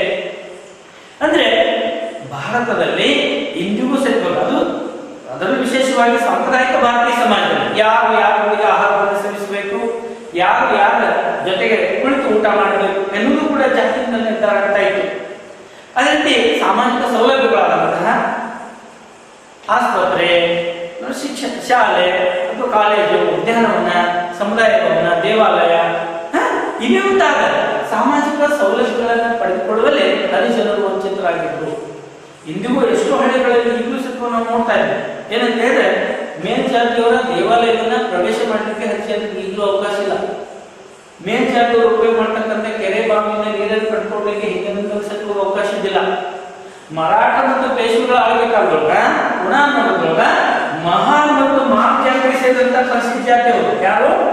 ಮಹಾನ್ ಮತ್ತು ಮಾಮ್ ಎನ್ನುವಂತ ಒಂದು 2 ಪರಿಶಿಷ್ಟ ಜಾತಿಯವರು ಎಲ್ಲೇ ಮಹಾರಾಷ್ಟ್ರಗಳು. ಯಾವಾಗ ಪೇಶ್ವೆಗಳು ಮತ್ತು ಮರಾಠರು ಆಳ್ಕೆ ಮಾಡ್ತಾ ಇದ್ದಂತ ಒಂದು ಕಾಲದೊಳಗ ಮಹಾನ್ ಮತ್ತು ಮಾಮ್ ಜಾತಿಯವರು ಬೆಳಿಗ್ಗೆ 9 ಗಂಟೆಗೂ ಪೂರ್ವ, ಮಧ್ಯಾಹ್ನ 3 ಗಂಟೆ ನಂತರ ರಸ್ತೆ ಮೇಲೆ ನಡೆದಾಡೋದಕ್ಕೂ ಅವ್ರಿಗೆ ಅವಕಾಶ ಇದ್ದಿಲ್ಲ. ಇಂಥ ನಿರ್ಬಂಧಗಳಿವೆ. ಯಾಕೆ ಅಂದಾಗ ಈ ಅವಧಿಗಳು ಅಂದ್ರೆ ಬೆಳಗ್ಗೆ ಮತ್ತು ಸಾಯಂಕಾಲ ಅವಧಿಯೊಳಗ ನಮ್ಮ ನೆರಳು ಉದ್ದವಾಗಿ ಬೀಳ್ತದೆ. ಆ ನೆರಳು ಅಪ್ಪಿತಪ್ಪಿ ಮೇಲ್ಜಾತಿಯವರ ಮೇಲೆ ಬಿದ್ದಿದೆ ಆದರೆ ಮೈಗೆ ಹಾಕ್ತಾ ಇರ್ತಕ್ಕಂಥ ನಂಬಿಕೆ ಇಂಥ ನಿರ್ಬಂಧಗಳು ಇದ್ವು. ಅದೇ ರೀತಿ ಇಲ್ಲೇ ಧಾರ್ಮಿಕ ಸೌಲಭ್ಯಗಳ ಮೇಲೆ ಸ್ವಲ್ಪ ಜಾತಿಯ ನಾನಾ ರೀತಿ ನಿರ್ಬಂಧಗಳನ್ನು ಹೇಳಿದೆ. ಹಾಗಾದ್ರೆ ಅಂದ್ರೆ ಶ್ರೇಷ್ಠ ಗ್ರಂಥವಾಗಿರ್ತಕ್ಕಂಥ ಮಹಾಕಾವ್ಯಗಳಿರಲಿ, ವೇದಗಳಿರಲಿ, ಉಪನಿಷತ್ತುಗಳು, ಬ್ರಾಹ್ಮಣರು, ಅರಣ್ಯಗಳು ಇವೇ ಮುಂತಾದ ಧಾರ್ಮಿಕ ಗ್ರಂಥಗಳನ್ನು ಓದಲಿಕ್ಕೆ ಹರಿಜನರಿಗೆ ಸಾಧ್ಯವಾಗಿದ್ದಿಲ್ಲ, ಅವಕಾಶವಿದ್ದಿಲ್ಲ. ದೇವಾಲಯ ಪ್ರವೇಶ ಮಾಡೋದಕ್ಕೂ ನಿರ್ಬಂಧಗಳಿದ್ವು. ಪವಿತ್ರ ಗ್ರಂಥಗಳನ್ನ ನೋಡೋದಾಗಲಿ ಮುಟ್ಟೋದಾಗಲಿ ಸಿಕ್ಕುವಾಗ ಅವಕಾಶ ಇದ್ದಿಲ್ಲ. ಅಂದ್ರೆ ಯಾರಾದರೂ ಅಂತ ಸಾಹಸವನ್ನು ಮಾಡಿದೆ ಆದ್ರೆ ಅವ್ರಿಗೆ ಉಗ್ರವಾದ ಶಿಕ್ಷೆಯನ್ನು ಕೂಡ ನೀಡಲಾಗ್ತಾ ಇತ್ತು. ಈ ರೀತಿಯ ಧಾರ್ಮಿಕ ಸೌಲಭ್ಯಗಳ ಮೇಲೆ ಸಿಕ್ಕುವ ಜಾತಿಯು ನಾನಾ ರೀತಿಯ ನಿರ್ಬಂಧಗಳನ್ನೇ. ಇನ್ನು ಉದ್ಯೋಗ ಆಯ್ಕೆ ಮೇಲೆ ಸಿಕ್ಕುವ ಜಾತಿ ನಿರ್ಬಂಧಗಳನ್ನು ಹೇಳಿದೆ. ಡಾಕ್ಟರ್ ಜೆ.ಎಸ್. ಗುಡೆ ಅವರು ಹೇಳುವಂತೆ ಪ್ರತಿಯೊಂದು ಜಾತಿಯು ಸಾಂಪ್ರದಾಯಿಕ ವೃತ್ತಿಯೊಂದನ್ನು ಅವಲಂಬಿಸಿದೆ. ಅಂದ್ರೆ ಪ್ರತಿಯೊಂದು ಜಾತಿ ಇವತ್ತು ಜಾತಿ ಹೇಗೆ ಹುಟ್ಟಿದೆ ಅಂದಾಗ ಅವರು ಮಾಡುವಂತ ವೃತ್ತಿಯಿಂದಲೇ ಜನ್ಮ ತಾಳಿದೆ.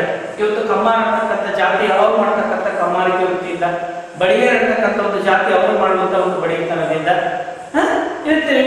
ಇನ್ನು ಸತ್ವಾಗಿ ಮಡಿವಾಳ ಅಂತಕ್ಕಂಥ ಅವ್ರು ಮಾಡ್ತಕ್ಕಂಥ ವೃತ್ತಿಯಿಂದ, ಹೀಗೆ ಮಡಿವಾಳ, ಚಮ್ಮಾರ, ಕಮ್ಮಾರ ಇವೇ ಮುಂತಾದ ವೃತ್ತಿಗಳನ್ನ ಮಾಡ್ಕೊಂಡು ಬಂದಿದ್ದರಿಂದಲೇ ಅವರಿಗೆ ಆ ಹೆಸರು ಬಂದಿದೆ ಅನ್ನುವಂಥದ್ದು ಡಾಕ್ಟರ್ ಜಿ.ಎಸ್. ಗುಡೆ ಅವರು ಅಭಿಪ್ರಾಯಪಡ್ತಾರೆ. ಇವತ್ತು ಪ್ರತಿಯೊಂದು ಜಾತಿ ತನ್ನದೇ ಅಂತ ಒಂದು ಸಾಂಪ್ರದಾಯಿಕ ಕಸಬಿದೆ, ಕುಲ ಕಸಬು ಅಂತ ಹೇಳ್ತಾರೆ. ಆ ವೃತ್ತಿಯನ್ನೇ ಅನುಸರಿಸಬೇಕು ಅನ್ನುವಂಥದ್ದು ಜಾತಿ ವಿಧಿಸಿದಂತ ಒಂದು ನಿಯಮ. ಹಾಗಾದ್ರೆ ಉದ್ಯೋಗ ಆಯ್ಕೆ ಮೇಲೆ ಜಾತಿ ನಾನಾ ರೀತಿಯ ನಿರ್ಬಂಧಗಳನ್ನ ಇರುವಂತದ್ದನ್ನು ನಾವು ಕಾಣ್ತಾ ಇದ್ದೀವಿ. ಇನ್ನು ವಿವಾಹದ ಆಯ್ಕೆ ಮೇಲೆ ಜಾತಿ ನಿರ್ಬಂಧಗಳನ್ನ ಹೇಳಿದೆ. ಅಂದ್ರೆ ಜಾತಿ ಒಂದು ಒಳಬಾಂಧವ್ಯದ ಸಮೂಹವಾಗಿದೆ.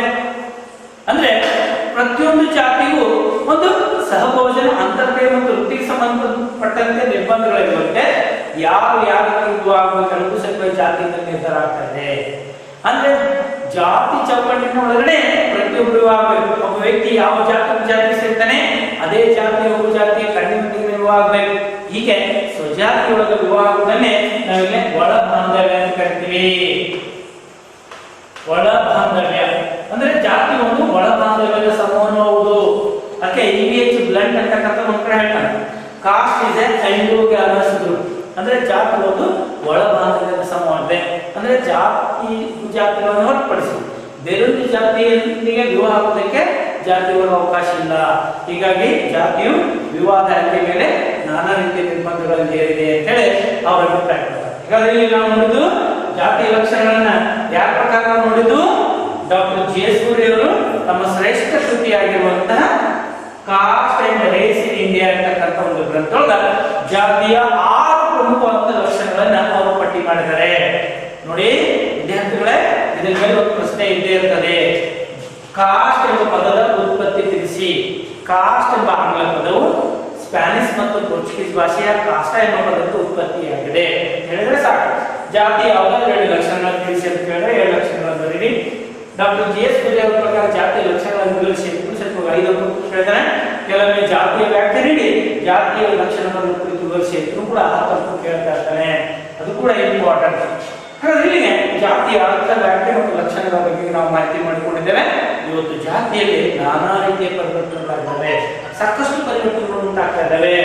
ಅಂದ್ರೆ ಜಾತಿಯಲ್ಲಿ ಉಂಟಾದಂತ ಪರಿವರ್ತನೆಗಳನ್ನ ತಿಳಿಯಲು ನಾವು 2 ಭಾಗಗಳನ್ನಾಗಿ ವಿಭಾಗಿಸಿ ಅಧ್ಯಯನ ಮಾಡ್ತಾ ಇದ್ವಿ.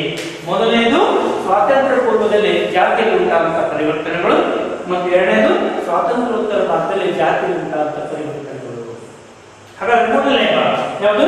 ಸ್ವಾತಂತ್ರ್ಯ ಪೂರ್ವದಲ್ಲಿ ಜಾತಿಯಲ್ಲಿ ಉಂಟಾದಂತ ಪರಿವರ್ತನೆಗಳು. ಅಂದ್ರೆ ಬ್ರಿಟಿಷರ ಆಳ್ವಿಕೆ ಕಾಲದಲ್ಲಿ ಜಾತಿ ವ್ಯವಸ್ಥೆಯಲ್ಲಿ ಉಂಟಾದಂತ ಪರಿವರ್ತನೆಗಳ ಬಗ್ಗೆ ನಾವು ಇಲ್ಲಿ ನೋಡ್ತಾ ಇದ್ದೇವೆ. ಹಾಗಾದ್ರೆ ಸ್ವಾತಂತ್ರ್ಯ ಪೂರ್ವದಲ್ಲಿ ಜಾತಿಯಲ್ಲಿ ಸಾಕಷ್ಟು ಪರಿವರ್ತನೆಗಳು ಉಂಟಾದವು. ಒಂದ್ ಕಾಲದಲ್ಲಿ ಡಿ.ಎನ್. ಮಜುಂದಾರ್ ಮತ್ತು ಡಿ.ಎನ್. ಮದನ್ ಅವರು ಹೇಳಿದ್ರು cost is A closed group, ಇಲ್ಲಿ ಬದಲಾವಣೆಗೆ ಅವಕಾಶವೇ ಇಲ್ಲ, ಹೀಗಾಗಿ ಅದೊಂದು ನಿರ್ಬಂಧಿತ ಅಥವಾ ಮುಚ್ಚಿದ ಸಮೂಹ ಅಂತ ಹೇಳಿದ್ರು. ಆದ್ರೆ ಬದಲಾವಣೆ ಅಂತಕ್ಕಂಥದ್ದು ಒಂದು ಪ್ರಕೃತಿ ನಿಯಮ, ಪರಿವರ್ತನೆ ಅಂತಕ್ಕಂಥದ್ದು ಒಂದು ಜಗದ ನಿಯಮ. Change is a law of nature. ಈ ನಿಯಮ ಸಮಾಜಕ್ಕೂ ಅನ್ವಯಿಸ್ತದೆ, ಸಮಾಜದಲ್ಲಿನ ಜಾತಿಗೂ ಕೂಡ ಅನ್ವಯಿಸ್ತದೆ. ಹಾಗಾದ್ರೆ ಜಾತಿಯೂ ಕೂಡ ಪರಿವರ್ತನೆಯಿಂದ ಮುಕ್ತವಾಗಿಲ್ಲ. ಹಾಗಾದ್ರೆ ಮೊಟ್ಟ ಮೊದಲ ಬಾರಿಗೆ ಜಾತಿ ವ್ಯವಸ್ಥೆಯಲ್ಲಿ ಪರಿವರ್ತನೆಗಳು ಕಾಣಿಸಿಕೊಳ್ಳಲು ಪ್ರಾರಂಭ ಆಗಿದ್ದು ಯಾವಾಗ ಅಂತ ಹೇಳಿದ್ರೆ ಸ್ವಾತಂತ್ರ್ಯ ಪೂರ್ವ, ಅದು ಬ್ರಿಟಿಷರ ಆಳ್ವಿಕೆ ಕಾಲದಲ್ಲಿ ಅಂತ ಹೇಳ್ತೀವಿ. ಹಾಗಾದ್ರೆ ಈ ರೀತಿಯ ಜಾತಿ ವ್ಯವಸ್ಥೆಯಲ್ಲಿ ಪರಿವರ್ತನೆ ಉಂಟಾಗಲಿಕ್ಕೆ ಯಾವುದೇ ಒಂದು ಅಂಶ ಕಾರಣವಿಲ್ಲ, ಹಲವಾರು ಅಂಶಗಳು ಕಾರಣವು. ಅದರಲ್ಲಿ ಮುಖ್ಯವಾಗಿ ನಾವಿಲ್ಲಿ 6 ಅಂಶಗಳನ್ನ ಪಟ್ಟಿ ಮಾಡ್ತಾ ಇದೀವಿ. ಹಾಗಾದ್ರೆ ಮೊದಲನೇದು ಬ್ರಿಟಿಷರು ಜಾರಿಗೆ ತಂದಂತ ಆಂಗ್ಲ ಶಿಕ್ಷಣದ ಒಂದು ಪ್ರಭಾವ. ಎರಡನೇದು ಸಮಾಜ ಸುಧಾರಣಾ ಆಂದೋಲನಗಳ ಅಥವಾ ಚಳುವಳಿಗಳ ಒಂದು ಪ್ರಭಾವ. ಮೂರನೇದು ಸಾರ್ವತ್ರಿಕ ಕಾನೂನುಗಳ ಒಂದು ಪರಿಚಯ. ನಾಲ್ಕನೇದು ಸಾಮಾಜಿಕ ವ್ಯವಸ್ಥೆಯ ಒಂದು ಪ್ರಭಾವ. ಐದನೇದು ಸ್ವಾತಂತ್ರ್ಯ ಚಳವಳಿಯ ಒಂದು ಪ್ರಭಾವ. ಅದೇ ರೀತಿ ಆರನೇದು ಔದ್ಯೋಗೀಕರಣ ಮತ್ತು ನಗರೀಕರಣದ ಪ್ರಭಾವ ಅಂತೇಳಿ ಇಲ್ಲಿ ಮುಖ್ಯವಾಗಿ ಸ್ವಾತಂತ್ರ್ಯ ಪೂರ್ವದಲ್ಲಿ ಜಾತಿ ವ್ಯವಸ್ಥೆಯಲ್ಲಿ ಉಂಟಾದಂತ ಪರಿವರ್ತನೆಗೆ ಕಾರಣವಾದಂತ 6 ಅಂಶಗಳನ್ನು ನಾವು ಇಲ್ಲಿ ಪಟ್ಟಿ ಮಾಡಿದ್ವಿ. ಅವುಗಳ ಬಗ್ಗೆ ಒಂದೊಂದಾಗಿ ಮಾಹಿತಿ ಮಾಡ್ಕೊಳ್ತಾ ಹೋಗೋಣ. ಹಾಗಾದ್ರೆ ಮೊದಲನೇದು ಯಾವ್ದಂತ ಹೇಳಿದ್ರೆ ಬ್ರಿಟಿಷರು ಜಾರಿಗೊಳಿಸಿದಂತ ಕಾನೂನುಗಳು, ಅಂದ್ರೆ ಸಾರ್ವತ್ರಿಕ ಸ್ವರೂಪದ ಕಾನೂನು ವ್ಯವಸ್ಥೆ. ಇವು ಏನದು ಜಾತಿಯಲ್ಲಿ ಪರಿವರ್ತನೆ ಉಂಟಾಗಲಿಕ್ಕೆ ಕಾರಣ. ಹೇಗೆ ಕಾರಣ ಅಂತಂದ್ರೆ ಈ ಹಿಂದೆ ಜಾತಿಯಲ್ಲಿ ಉಂಟಾಗ್ತಾ ಇದ್ದಂತ ಕಲಹಗಳನ್ನು ಬಗೆಹರಿಸುವಲ್ಲಿ ಅಥವಾ ಕಲಹಗಳನ್ನು ಪರಿಹರಿಸುವಲ್ಲಿ ಜಾತಿ ಪಂಚಾಯಿತಿಗಳು ನ್ಯಾಯದಂತೆ ಕೆಲಸ ಮಾಡ್ತಾ ಇದ್ದವು. ಆದರೆ ಬ್ರಿಟಿಷರು ಮೊಟ್ಟ ಮೊದಲ ಬಾರಿಗೆ ಏಕರೂಪದ ಶಾಸನಗಳನ್ನ, ನ್ಯಾಯಾಲಯಗಳನ್ನ ಸ್ಥಾಪಿಸಿ ಜಾತಿ ಪಂಚಾಯಿತಿಗಳು ಮಾಡ್ತಾ ಇದ್ದಂತ ಕೆಲಸವನ್ನ ಕಾನೂನುಗಳು ಮತ್ತು ನ್ಯಾಯಾಲಯಗಳು ಮಾಡಲಿಕ್ಕೆ ಪ್ರಾರಂಭ ಮಾಡಿದ್ವು. ಹಾಗಾದ್ರೆ ಏಕರೂಪದ ಶಾಸನಗಳನ್ನು ಜಾರಿಗೊಳಿಸ್ತಾ ಇದ್ದಂತೆ ಜಾತಿ ವ್ಯವಸ್ಥೆಯಲ್ಲಿ ನಾನಾ ರೀತಿಯ ಪರಿವರ್ತನೆಗಳು ಕಾಣಿಸ್ಕೊಳ್ತಾ ಬಂತು. ಹೀಗೆ ಜಾತಿ ವ್ಯವಸ್ಥೆಯಲ್ಲಿ ಪರಿವರ್ತನೆ ಉಂಟಾಗಲಿಕ್ಕೆ ಹಲವಾರು ಶಾಸನಗಳು ಕಾರಣವು. ಅದರಲ್ಲಿ ಪ್ರಮುಖವಾದಂತಹ ಶಾಸನಗಳು ಯಾವ್ಯಾವ ಅಂತ ಹೇಳಿದ್ರೆ ಮೊದಲನೇದಾಗಿ ನಾವೆಲ್ಲಿ ಪಟ್ಟಿ ಮಾಡಿದ್ವಿ. ಒಂದನೇ ಜಾತಿ ದೌರ್ಬಲ್ಯಗಳ ನಿವಾರಣಾ ಕಾಯ್ದೆ 1850. ಅಂದ್ರೆ ಈ ಕಾಯ್ದೆಯ ಪ್ರಕಾರ ಅಸ್ಪೃಶ್ಯತೆಯೂ ಸೇರಿದಂತೆ ಜಾತಿಗೆ ಸಂಬಂಧಿಸಿದಂತೆ ಏನೇನು ಆಚರಣೆಗಳಿದ್ದು ಅಥವಾ ನಿರ್ಬಂಧಗಳಿದ್ದು ಆ ಎಲ್ಲಾ ನಿರ್ಬಂಧಗಳನ್ನ ಈ ಕಾಯ್ದೆ ತೆಗೆದುಹಾಕಿತು. ಅಂದ್ರೆ ಈ ಕಾನೂನು ಹೇಳ್ತದೆ ಜಾತಿಯು ನಾಗರಿಕ ನಿರ್ಬಂಧಗಳನ್ನು ಏನ್ ಹೇಳಿತ್ತು ಆ ನಿರ್ಬಂಧಗಳನ್ನು ಕೂಡ ಈ ಜಾತಿ ದೌರ್ಬಲ್ಯಗಳ ನಿವಾರಣಾ ಕಾಯ್ದೆ ತೆಗೆದುಹಾಕಿತು ಅಂತ ಹೇಳ್ಬೋದು. ಅದೇ ರೀತಿ ಮತ್ತೊಂದು ಶಾಸನ ಅಂತ ಹೇಳಿದ್ರೆ 1856ರ ಹಿಂದೂ ವಿಧವಾ ಮರುವಿವಾಹ ಕಾಯ್ದೆ. ಜಾತಿ ನಿಯಮದ ಪ್ರಕಾರ ವಿಧವೆಯರಿಗೆ ಮರುವಿವಾಹಕ್ಕೆ ಅವಕಾಶ ಇರಲಿಲ್ಲ. ಆದರೆ ಬ್ರಿಟಿಷ್ ಸರ್ಕಾರ ಮೊಟ್ಟ ಮೊದಲ ಬಾರಿಗೆ ವಿಧವೆಯರಿಗೂ ಪುನರ್ವಿವಾಹಕ್ಕೆ ಅವಕಾಶ ಮಾಡಿಕೊಡುವುದಕ್ಕಾಗಿ ಈ ಶಾಸನವನ್ನ ಜಾರಿಗೊಳಿಸಿದರು. ಯಾವುದು? 1856ರ ಹಿಂದೂ ವಿಧವಾ ಪುನರ್ವಿವಾಹ ಕಾಯ್ದೆ. ಈ ಕಾಯ್ದೆ ಜಾರಿಗೆ ಬರ್ತಾ ಇದ್ದಂತೆ ವಿಧವೆಯರು ಸತ್ವಕ್ಕೆ ಹೋಗೋದಕ್ಕೆ ಅವಕಾಶ ದೊರೆಯುತ್ತದೆ. ಅದೇ ರೀತಿ 1872ರ ವಿಶೇಷ ವಿವಾಹ ಕಾಯ್ದೆ. ಮೊದಲೆಲ್ಲ ಜಾತಿಯ ಹೊರಗಡೆ ವಿವಾಹದಂತೆ ನಿರ್ಬಂಧ ಇತ್ತು. ಅಂದ್ರೆ ಹೊರಬಾಂಧವ ವಿವಾಹ ನಿಷಿದ್ಧವಾಗಿತ್ತು, ಒಳಬಾಂಧವ ವಿವಾಹಕ್ಕೆ ಮಾತ್ರ ಅವಕಾಶ ಇತ್ತು. ಆದ್ರೆ 1872ರಲ್ಲಿ ಬ್ರಿಟಿಷ್ ಸರ್ಕಾರ ಈ ವಿಶೇಷ ವಿವಾಹ ಕಾಯ್ದೆಯನ್ನು ಜಾರಿಗೊಳಿಸಿ ವಿವಾಹವನ್ನು ಒಂದು ನಾಗರಿಕ ಕರಾರು ಎಂದು ಪರಿಗಣಿಸಿದರ ಜೊತೆಗೆ ಅಂತರ್ಜಾತಿ ವಿವಾಹ, ಅಂತರ್ಧರ್ಮೀಯ ವಿವಾಹಗಳು ಸತ್ವಾಗಿ ಶಾಸನ ಅವಕಾಶ ಮಾಡಿಕೊಡ್ತು. ಇದರ ಜೊತೆಗೆ ಇತರ ಶಾಸನಗಳು ಮತ್ತು ಆಡಳಿತಾತ್ಮಕ ಕ್ರಮಗಳಿಂದಲೂ ಸತ್ವಾಗಿ ಜಾತಿಯಲ್ಲಿ ನಾನಾ ರೀತಿಯ ಪರಿವರ್ತನೆಗಳು ಕಾಣಿಸಿಕೊಂಡು, ಅಂದ್ರೆ ಸರ್ಕಾರದಿಂದ ಕಾರ್ಯನಿರ್ವಹಿಸ್ತಾ ಇರ್ತಕ್ಕಂಥ ಶಾಲೆಯೊಳಗ ಯಾವುದೇ ತಾರತಮ್ಯವಿಲ್ಲದೆ ಎಲ್ಲರಿಗೂ ಮುಕ್ತ ಅವಕಾಶಗಳನ್ನು ನೀಡಬೇಕಂತ ಹೇಳಿ ಬ್ರಿಟಿಷ್ ಸರ್ಕಾರ ಕ್ರಿಸ್ತಕ 1858ರಲ್ಲಿ ಒಂದು ಘೋಷಣೆಯನ್ನು ಹೊರಡಿಸ್ತದೆ. ಅಂದ್ರೆ ಒಂದು ಆರ್ಡರ್ ಅನ್ನು ಪಾಸ್ ಮಾಡ್ತದೆ. ಶಾಲೆಯೊಳಗ ಯಾವುದೇ ಜಾತಿ ಮತ ಪಂಗಡ ಮಾಡ್ತಾನೆ ಎಲ್ಲ ಮಕ್ಕಳಿಗೆ ಸ್ವಲ್ಪ ಮುಕ್ತವಾದ ಅವಕಾಶವನ್ನ ನೀಡಬೇಕಂತೇಳಿ 1858ರಲ್ಲಿ ಒಂದು ಘೋಷಣೆಯನ್ನು ಹೊರಡಿಸ್ತದೆ. ಅದೇ ರೀತಿ 1923ರ ಒಂದು ಏನು ಘೋಷಣೆ 1926ರಲ್ಲಿ ಸರ್ಕಾರದಿಂದ ಅನುದಾನ ಪಡೆದು ಕಾರ್ಯನಿರ್ವಹಿಸ್ತಾ ಇರ್ತಕ್ಕಂಥ ಶಾಲೆಯೊಳಗ ಶೋಷಿತ ವರ್ಗಗಳು ಅಂದ್ರೆ ಪರಿಶಿಷ್ಟ ಜಾತಿ ಪರಿಶಿಷ್ಟ ಪಂಗಡದ ಮಕ್ಕಳಿಗೆ ನೀವೇನಾದರೂ ಪ್ರವೇಶ ನೀಡಿದರೆ ನಿಮಗೆ ಶಾಲೆಗೆ ನೀಡ್ತಾ ಇದ್ದಂತ ಅನುದಾನವನ್ನ ನಿಲ್ಲಿಸಲಾಗುವುದು ಅಂತೇಳಿ ಒಂದು ಗೊತ್ತುವಳಿಯನ್ನು ಸತ್ವಾಗಿ ಸ್ವೀಕಾರ ಮಾಡ್ತದೆ. ಈ ರೀತಿಯ ಆಡಳಿತಾತ್ಮಕ ಕ್ರಮಗಳು ಮತ್ತು ಶಾಸನಾತ್ಮಕ ಕ್ರಮಗಳಿಂದಾಗಿ ಜಾತಿಯಲ್ಲಿ ಸಾಕಷ್ಟು ಪರಿವರ್ತನೆಗಳು ಕಾಣಿಸಿಕೊಳ್ಳಲು ಆರಂಭ ಆಗಿದ್ದು ಯಾರ ಕಾಲದಲ್ಲಿ ಅಂತ ಹೇಳಿದ್ರೆ ಬ್ರಿಟಿಷರ ಕಾಲದಲ್ಲಿ. ಇಷ್ಟೇ ಅಲ್ಲದೆ ಮದ್ರಾಸಿನ ಒಂದು ಶಾಸನ ಸಮಿತಿ ಅದು ಒಂದು ನಿರ್ಣಯವನ್ನು ತೆಗೆದುಕೊಳ್ತದೆ. ಏನಂತ ಹೇಳಿದ್ರೆ ಮದ್ರಾಸಿನ ಒಂದು ಶಾಸನ ಸಮಿತಿ ಎಲ್ಲಾ ಸಾರ್ವಜನಿಕ ಅದು ಕಚೇರಿಗಳಿರಲಿ, ಕೆರೆಗಳಿರಲಿ, ಸಾರ್ವಜನಿಕ ಸ್ಥಳಗಳಿರಲಿ ಇವೇ ಮುಂತಾದವರಿಗೆ ಶೋಷಿತ ವರ್ಗಗಳು ಸೇರಿದಂತೆ ಎಲ್ಲರಿಗೂ ಮುಕ್ತವಾಗಿಡಬೇಕೆಂದು ಒಂದು ಮಸೂದೆಯನ್ನ ಮಂಡಿಸಿತು. ಯಾವುದ್ರೊಳಗ ಮದ್ರಾಸಿನ ಒಂದು ಶಾಸಕಾಂಗ ಸಮಿತಿ ಒಳಗ ಒಂದು ಮಸೂದೆಯನ್ನ ಪಾಸ್ ಮಾಡ್ತಾರೆ. ಅದಕ್ಕೆ ಮಾಂಟೆಗೋ ಚೈಲ್ಡ್ಸ್ ಕೋಡ್ ಸುಧಾರಣಾ ಸಮಿತಿಯು ಶೋಷಿತ ವರ್ಗಗಳಿಗೆ ಸ್ಥಳೀಯ ಹಾಗೂ ಶಾಸನಾತ್ಮಕ ಹಕ್ಕುಗಳಲ್ಲಿ ವಿಶೇಷ ಪ್ರಾತಿನಿಧ್ಯ ನೀಡುವ ಒಂದು ಸಂವಿಧಾನಾತ್ಮಕ ಅವಕಾಶಗಳನ್ನು ಸತ್ವಗೆ ಆ ಮಸೂದೆ ಕಲ್ಪಿಸಿಕೊಡ್ತು ಅಂತ ಹೇಳ್ಬೋದು. ಈ ಎಲ್ಲ ಅಂಶಗಳ ಒಂದು ಪ್ರಭಾವದಿಂದಾಗಿ ಜಾತಿಯಲ್ಲಿ ಪರಿವರ್ತನೆಗಳು ಕಾಣಿಸ್ಕೊಳ್ತಾ ಬಂದು, ಅಂದ್ರೆ ಶಾಸನಾತ್ಮಕ ಒಂದು ಪ್ರಭಾವದಿಂದಾಗಿ ಹಲವಾರು ಶಾಸನಗಳ ಒಂದು ಪ್ರಭಾವದಿಂದಾಗಿ ಜಾತಿಯಲ್ಲಿ ಪರಿವರ್ತನೆ ಆದವು. ಅದೇ ರೀತಿ ಆಂಗ್ಲ ಶಿಕ್ಷಣದ ಒಂದು ಪ್ರಭಾವ. ಬ್ರಿಟಿಷರು ಜಾರಿಗೊಳಿಸಿದಂತ ಆಂಗ್ಲ ಶಿಕ್ಷಣ ಒಂದು ವೈಚಾರಿಕತೆಯ ಹಿನ್ನೆಲೆಯನ್ನು ಒಳಗೊಂಡಿತ್ತು, ಧರ್ಮ ನಿರಪೇಕ್ಷಕವಾಗಿತ್ತು ಮತ್ತು ಸಾರ್ವತ್ರಿಕತೆಗಳ ಮೇಲೆ ಆಧಾರಿತವಾಗಿತ್ತು.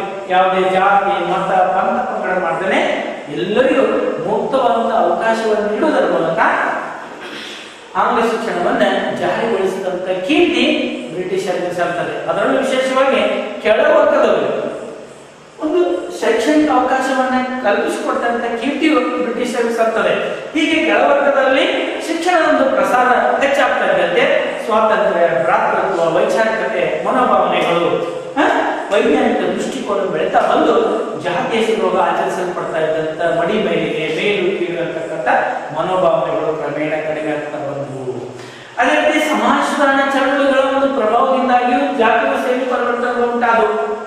ಅಂದ್ರೆ ಬ್ರಿಟಿಷರ ಆಡಳಿತ ಅವಧಿಯಲ್ಲಿ ಜಾತಿ ಹೆಸರಿನೊಳಗ ಆಚರಿಸಲ್ಪಡ್ತಾ ಇದ್ದಂತ ಅನೇಕ ಅನಿಷ್ಟ ಪದ್ಧತಿಗಳು ಅಂದ್ರೆ ಸತಿ ಪದ್ಧತಿ, ಮಿತಿ ಮೀರಿದ ಮೂರ್ತಿ ಪೂಜಾ ಪದ್ಧತಿ, ಮಡಿ ಮೇಲಿಗೆ, ಅಂದ್ರೆ ನಾಗರಿಕ ಸೌಲಭ್ಯಗಳ ಮೇಲೆ ಹೇರಿದಂತ ನಾನಾ ರೀತಿಯ ನಿರ್ಬಂಧಗಳು, ಬಾಲ್ಯ ವಿವಾಹ, ಸ್ತ್ರೀ ಶಿಕ್ಷಣಕ್ಕೆ ನಿರಾಕರಣೆ, ಇವೇ ಮುಂತಾದ ಅನಿಷ್ಟ ಪದ್ಧತಿಗಳ ವಿರುದ್ಧ ಅನೇಕ ಸಮಾಜ ಸುಧಾರಕರು ಹೋರಾಟವನ್ನು ಮಾಡ್ತಾರೆ.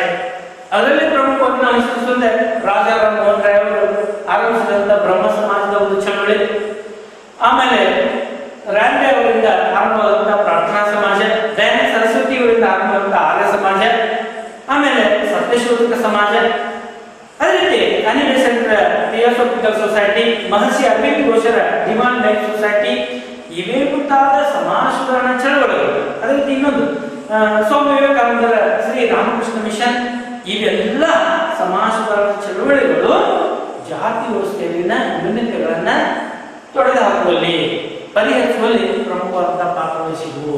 ಹೀಗಾಗಿ ಈ ಸಮಾಜ ಸುಧಾರಣಾ ಚಳವಳಿಗಳು ಕೂಡ ಜಾತಿಯಲ್ಲಿ ಪರಿವರ್ತನೆ ಉಂಟಾಗಲು ಪ್ರಮುಖ ಕಾರಣವಾಗಿದ್ದಾವೆ.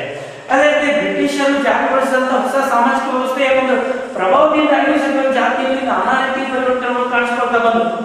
ಅಂದ್ರೆ ಆರ್ಥಿಕ ವ್ಯವಸ್ಥೆಗಳು ಹೊಸ ಬಗೆಯ ಸಂಘಟನೆಗಳು ಬ್ರಿಟಿಷರ ಕಾಲಾವಧಿಯಲ್ಲಿ ರೂಪುಗೊಂಡು, ಅಂದ್ರೆ ಬಂಡವಾಳಶಾಹಿಗಳು, ರೈತರು, ಉದ್ದಿಮೆದಾರರು, ವ್ಯಾಪಾರಸ್ಥರು, ಗಣಿಗಾರರು, ಭೂಮಾಲೀಕರು, ವೈದ್ಯರು, ವಕೀಲರು, ಶಿಕ್ಷಕರು, ತಂತ್ರಜ್ಞಾನರು, ಇಂತಹ ನೂತನ ವರ್ಗಗಳ ಅಡಿಯಲ್ಲಿ ಜನರು ಸಂಘಟಿತರಾಗ್ತಾ ಬಂದರು. ಪ್ರತಿಯೊಂದು ವರ್ಗದಲ್ಲೂ ಸಹ ವಿಭಿನ್ನ ಜಾತಿಗಳಿಗೆ ಸೇರಿದಂತ ಜನರು ಆಯಾ ವರ್ಗಗಳಿಗೆ ಸದಸ್ಯರಾಗ್ತಾ ಬಂದರು. ಹೀಗೆ ವಿವಿಧ ಜಾತಿಯ ಜನರು ಒಂದುಗೂಡುವಲ್ಲಿ ಆ ರೀತಿಯ ಸಾಮಾಜಿಕ ಸಂಘಟನೆಗಳು ಕೂಡ ಕಾರಣ. ಬ್ರಿಟಿಷರು ಸ್ಥಾಪಿಸಿದಂತ ಕಾರ್ಖಾನೆ ಕಚೇರಿಗಳೊಳಗ ಎಲ್ಲ ಜಾತಿ, ಮತ, ಪಂಥ, ಪಂಗಡದ ಸಭೆಗೆ ಕೂಡಿಯಲಿಕ್ಕೆ ಅವಕಾಶ ದೊರೆತಾ ಇದ್ದಂತೆ ಜಾತಿ ಹೆಸರಿನಲ್ಲಿ ಆಚರಿಸಲ್ಪಡ್ತಾ ಇದ್ದಂತ ಮಡಿ ಮೇಲಿಗೆ, ಮೇಲು ಕೀಳು, ಉಚ್ಚ ನೀಚ ಅಂತಕ್ಕಂಥ ಮನೋಭಾವನೆಗಳು ಕ್ರಮೇಣ ಮಾಯವಾಗಿ ಎಲ್ಲರ ಬಗ್ಗೆ ಜಾತಿ ಪ್ರಜ್ಞೆ ಮಾಯವಾಗಿ ವರ್ಗ ಪ್ರಜ್ಞೆ ಉದಯ ಆಗಿದ್ದು ಯಾವಾಗ ಅಂತ ಹೇಳಿದ್ರೆ ಬ್ರಿಟಿಷರ ಕಾಲದಲ್ಲಿ ಅಂತ ಹೇಳ್ಬೋದು. ಅದೇ ರೀತಿ ಸ್ವಾತಂತ್ರ್ಯ ಚಳವಳಿಯ ಒಂದು ಪ್ರಭಾವದಿಂದಾಗಿ ಜಾತಿಯಲ್ಲಿ ಸಾಕಷ್ಟು ಪರಿವರ್ತನೆಗಳು ಉಂಟಾಗುವುದು. ಅಂದ್ರೆ ಇಲ್ಲೇ ಸ್ವಾತಂತ್ರ್ಯ ಚಳವಳಿ ಜೊತೆಗೆ ಜಾತಿಯಲ್ಲಿ ಪರಿವರ್ತನೆ ಉಂಟಾಗಲು ಪ್ರಮುಖ ಕಾರಣ ಆಯ್ತು ಅಂತ ಹೇಳಿ ಸ್ವಾತಂತ್ರ್ಯಕ್ಕಾಗಿ ನಡೆದಂತ ಒಂದು ರಾಷ್ಟ್ರೀಯ ಚಳವಳಿಗಳು ಜಾತಿ ಪ್ರಜ್ಞೆಯನ್ನ ದುರ್ಬಲಗೊಳಿಸುವಲ್ಲಿ ಒಂದು ಪ್ರಮುಖವಾದಂತಹ ಪಾತ್ರ ವಹಿಸಿತು. ಅಂದ್ರೆ ಭಾರತದಲ್ಲಿ ಪರಕೀಯರ ಒಂದು ಆಡಳಿತ ರಾಷ್ಟ್ರ ಮಟ್ಟದಲ್ಲಿ ಭಾರತೀಯರೆಲ್ಲರನ್ನೂ ಸತ್ವಾಗಿ ಜಾತಿ ಭೇದ ಮರೆತು ಸಂಘಟಿತರಾಗುವುದಕ್ಕೆ ಅವಕಾಶ ಮಾಡಿಕೊಡ್ತು. ಜೊತೆಗೆ ಒಂದು ಪ್ರೇರಣೆಯನ್ನು ಸತ್ವಾಗಿ ಒದಗಿಸಿಕೊಡ್ತು.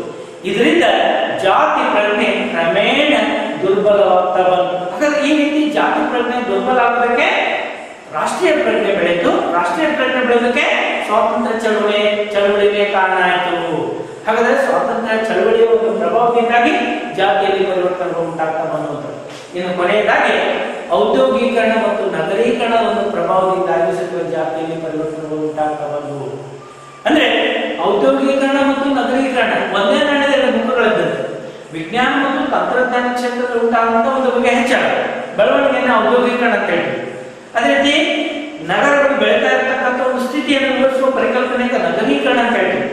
ಎಲ್ಲಿ ಔದ್ಯೋಗೀಕರಣ ಆಗ್ತದೆ ಅಲ್ಲಿ ನಗರೀಕರಣ ಬೆಳವಣಿಗೆನೂ ಆಗ್ತದೆ.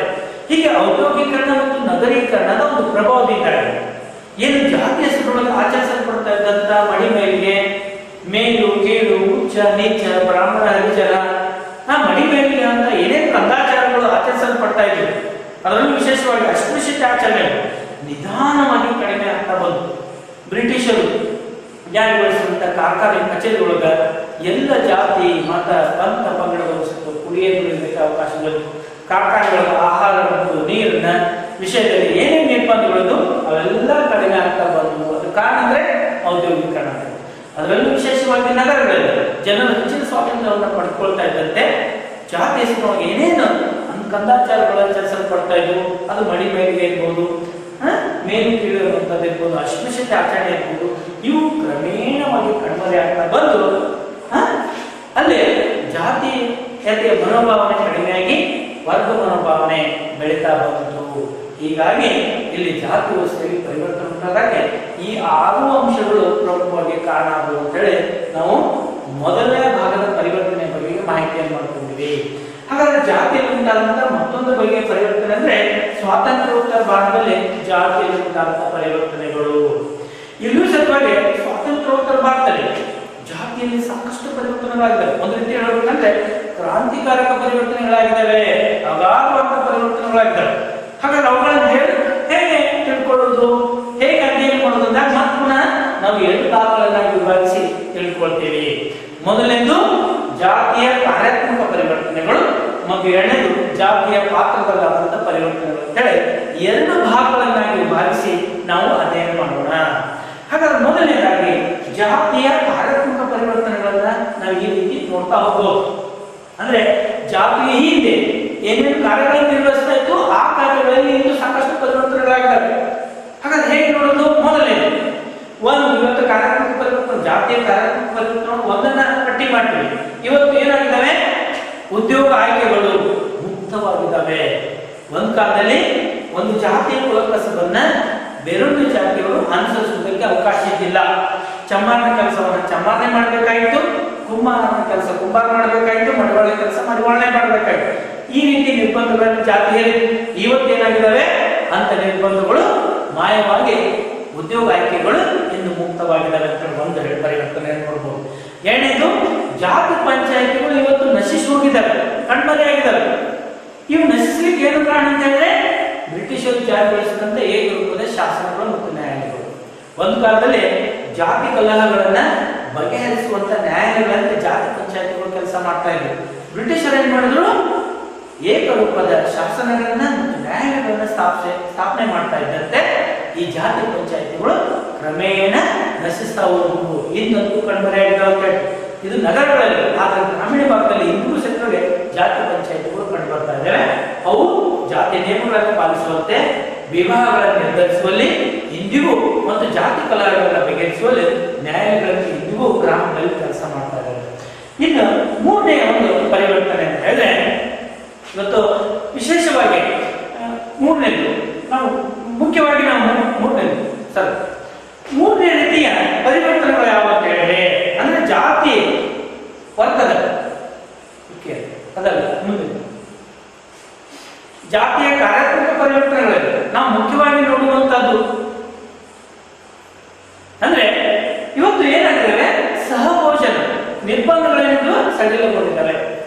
ಅಂದ್ರೆ ಒಂದು ಕಾಲದಲ್ಲಿ ಜಾತಿ ನಿಯಮದ ಪ್ರಕಾರ ಒಂದು ಜಾತಿಯ ಸದಸ್ಯರು ತಮ್ಮ ಜಾತಿಯ ಸದಸ್ಯರೊಂದಿಗೆ ಮಾತ್ರ ಭೋಜನ ಮಾಡಲಿಕ್ಕೆ ಅವಕಾಶ ಇದೆ, ಸಹಭೋಜನಕ್ಕೆ ಅವಕಾಶ ಇದೆ.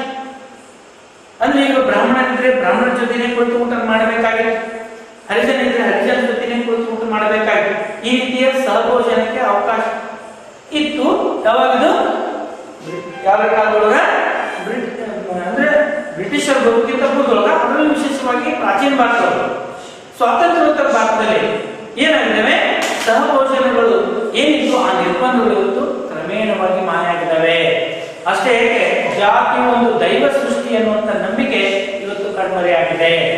ಜೊತೆಗೆ ಜಾತಿ ಸಂಬಂಧಿತ ನಿರ್ಬಂಧಗಳ ಮೇಲಿದ್ದು, ಅಂದ್ರೆ ಅದು ಉದ್ಯೋಗದ ಆಯ್ಕೆ ಮೇಲಿರ್ಬೋದು, ವಿವಾಹದ ಆಯ್ಕೆ ಮೇಲಿರ್ಬೋದು, ಯಾವುದೇ ರೀತಿ ನಿರ್ಬಂಧಗಳಿಲ್ಲ, ಎಲ್ಲ ನಿರ್ಬಂಧಗಳು ಇವತ್ತು ಕ್ರಮೇಣವಾಗಿ ಮಾಯಾಗಿದ್ದಾವೆ. ಅದರ ಜೊತೆಗೆ ವೃತ್ತಿ ಆಯ್ಕೆಗಳು, ವೈವಾಹಿಕ ನಿರ್ಬಂಧಗಳ ಮೇಲೆ ಇದ್ದಂತ ಎಲ್ಲ ನಿರ್ಬಂಧಗಳು ಕ್ರಮೇಣವಾಗಿ ಇವತ್ತು ಮಾಯಾಗಿದ್ದಾವೆ. ಅದು ಯಾವ್ದ್ರಲ್ಲಿ ನಾವು ಗುರುತಿಸ್ತೇವೆ ಅಂತ ಹೇಳಿದ್ರೆ, ಇವತ್ತು ಒಂದು ಕಾಲದಲ್ಲಿ ವ್ಯಕ್ತಿ ಅಂತಸ್ತನ್ನ ಜಾತಿಯಿಂದ ನಿರ್ಧರಿಸಲಾಗ್ತಾ ಇತ್ತು. ಇವತ್ತು ವ್ಯಕ್ತಿ ಅಂತಸ್ತನ್ನ ಆತನ ಶಿಕ್ಷಣ, ಆತನ ಪಡೆಯುವಂತ ಉದ್ಯೋಗ, ಆಸ್ತಿ, ಅಧಿಕಾರ ಇವುಗಳಾದ ಮೇಲೆ ಆತನ ಒಂದು ಅಂತಸ್ತನ್ನ ನಿರ್ಧರಿಸಲಾಗ್ತಾ ಇದೆ, ಹೊರತು ಜಾತಿ ಅಲ್ಲ ಅಂತ ಹೇಳುವುದನ್ನ ನಾವು ಕಾಣಬಹುದು. ಇನ್ನು ಎರಡನೇ ರೀತಿಯ ಪರಿವರ್ತನೆಗಳಾಗಿದೆ. ಜಾತಿಯ ಕಾರ್ಯಾತ್ಮಕ ಪರಿವರ್ತನೆಗಳನ್ನು ಒಂದು ಭಾಗದಲ್ಲಿ ನೋಡಿದ್ವಿ. ಎರಡನೇ ಭಾಗದಲ್ಲಿ ಜಾತಿಯ ಪಾತ್ರದಲ್ಲಾದ ಪರಿವರ್ತನೆಗಳಂತ ಎರಡನೇ ಭಾಗದಲ್ಲಿ ಗುರುತಿಸ್ತೇವೆ. ಅಂದ್ರೆ ಪಾತ್ರ ಅಂದ್ರೆ ಜಾತಿ ನಿರ್ವಹಿಸುವಂತ ಒಂದು ಕೆಲಸ. ಇವತ್ತು ಜಾತಿಯ ಪಾತ್ರದಲ್ಲಿ ಸಾಕಷ್ಟು ಪರಿವರ್ತನೆಗಳಾಗಿದ್ದಾವೆ. ಅದನ್ನ ಹೇಗೆ ತಿಳಿಯುವುದು? ಒಂದು ಕಾಲದಲ್ಲಿ ಜಾತಿಯು ಹಲವಾರು ರೀತಿಯ ಪಾತ್ರಗಳನ್ನು ನಿರ್ವಹಿಸಿಕೊಂಡು ಬರ್ತಾ ಇದೆ. ಹಾಗಾದ್ರೆ ಇವತ್ತು ಜಾತಿಯಾದಂತ ಚುನಾವಣೆಗಳ ರೂಪದಲ್ಲಿ ಜಾತಿ ಕಂಡು ಬರ್ತಾ ಇದೆ. ಅಂದ್ರೆ ಚುನಾವಣೆಗಳು ಜರುಗುತ್ತಾರೆ. ಅಂದ್ರೆ ಇವತ್ತು ಸ್ವಾತಂತ್ರ್ಯೋತ್ತರ ಭಾರತದಲ್ಲಿ ಜರುಗಿರ್ತಕ್ಕಂಥ ಪ್ರತಿಯೊಂದು ಚುನಾವಣೆಯು ಜಾತಿಯಾದಂತ ಚುನಾವಣೆನೇ ಆಗಿದೆ. ಇಂದಿಗೂ ಸಹಿತವಾಗಿ ಚುನಾವಣೆಯೊಳಗ ಅಭ್ಯರ್ಥಿಗಳನ್ನ ಆಯ್ಕೆ ಮಾಡುವಾಗ, ಅಭ್ಯರ್ಥಿಗಳಿಗೆ ಮತ ನೀಡುವಾಗ, ಮತ ಯಾಚನೆ ಮಾಡುವಾಗ, ಜೊತೆಗೆ ಮಂತ್ರಿ ಮಂಡಲ ರಚನೆ ಮಾಡುವಾಗ, ಮುಖ್ಯಮಂತ್ರಿಯನ್ನು ಆಯ್ಕೆ ಮಾಡುವಾಗ, ಉನ್ನತ ಹುದ್ದೆಗಳನ್ನು ನೀಡುವಾಗ, ಇವೇ ಮುಂತಾದ ಸಂದರ್ಭಗಳಲ್ಲಿ ಜಾತಿಯು ಕೂಡ ಪ್ರಧಾನವಾದ ಪಾತ್ರ ವಹಿಸ್ತಾ ಇದೆ. ಅಂದ್ರೆ ಸ್ವಾತಂತ್ರ್ಯೋತ್ತರ ಭಾರತದಲ್ಲಿ ಜರುಗಿರ್ತಕ್ಕಂಥ ಪ್ರತಿಯೊಂದು ಚುನಾವಣೆಯು ಜಾತಿಯಾದಂಥ ಚುನಾವಣೆಯಾಗಿದೆ ಅಂತ ಹೇಳಿ ತಪ್ಪಾಗಲಿಕ್ಕಿಲ್ಲ. ಹಾಗಾದ್ರೆ ಜಾತಿಯಾದಂಥ ಚುನಾವಣೆಗಳ ರೂಪದಲ್ಲಿ ಅಥವಾ ಪಾತ್ರದಲ್ಲಿ ಜಾತಿ ಕಂಡು ಬರ್ತದೆ. ಎರಡನೇದು ಅಂತ ಹೇಳಿದ್ರೆ ಹೆಚ್ಚುತ್ತಿರುವ ಜಾತಿ ಪ್ರಜ್ಞೆ ಮತ್ತು ಜಾತಿ ಸಂಘಟನೆಗಳು. ಇವತ್ತು ಸ್ವಾತಂತ್ರ್ಯೋತ್ತರ ಭಾರತದಲ್ಲಿ ಒಂದು ಅರ್ಥದಲ್ಲಿ ಹೇಳಿದ್ರೆ ನಾವು ನಗರದಲ್ಲಿ ಜಾತಿ ಪ್ರಜ್ಞೆ ಮತ್ತು ಜಾತೀಯತೆ ಮನೋಭಾವನೆಗಳು ಕಡಿಮೆಯಾಗಿದ್ದಾವೆ ಅಂತ ಹೇಳಿ. ಅಂದ್ರೆ ಮತ್ತೊಂದು ಅರ್ಥದಲ್ಲಿ ಜಾತಿಯ ಪ್ರಜ್ಞೆ ಮತ್ತು ಜಾತಿ ಸಂಘಟನೆಗಳು ಇಂದಿಗೂ ಹೆಚ್ಚುತ್ತಾ ಬರ್ತಾ ಇದೆ. ಸ್ವಾತಂತ್ರ್ಯೋತ್ತರ ಭಾರತದಲ್ಲಿ ಜಾತಿ ಹೆಸರು ಅನೇಕ ಸಂಘಟನೆಗಳು ಕೂಡಿದ್ದಾರೆ.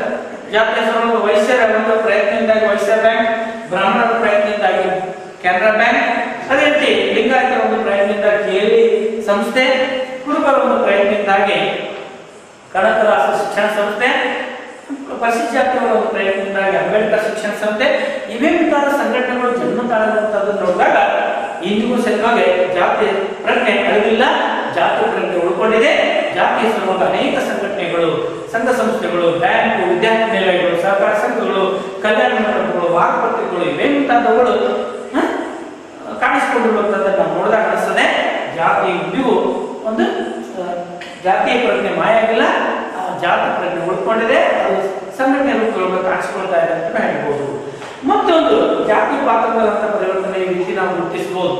ಅಂದ್ರೆ ಯಾವ ರೀತಿ ಅಂದ್ರೆ ಆಧುನಿಕ ಸಂಪರ್ಕ ಹಾಗೂ ಸಂವಹನ ಮಾಧ್ಯಮಗಳ ಒಂದು ಪ್ರಭಾವ. ಅಂದ್ರೆ ಇಲ್ಲೂ ಸತ್ವಗೆ ಜಾತಿಯ ಪಾತ್ರದಂತ ಪರಿವರ್ತನೆಗಳನ್ನ ಹೇಳ್ತಾ ಡಾಕ್ಟರ್ ಎಂ.ಎನ್. ಶ್ರೀನಿವಾಸ್ ಈ ರೀತಿ ಒಂದು ವ್ಯಾಖ್ಯಾನವನ್ನ ಅಥವಾ ಅಭಿಪ್ರಾಯವನ್ನು ವ್ಯಕ್ತಪಡಿಸಿದ್ದಾರೆ.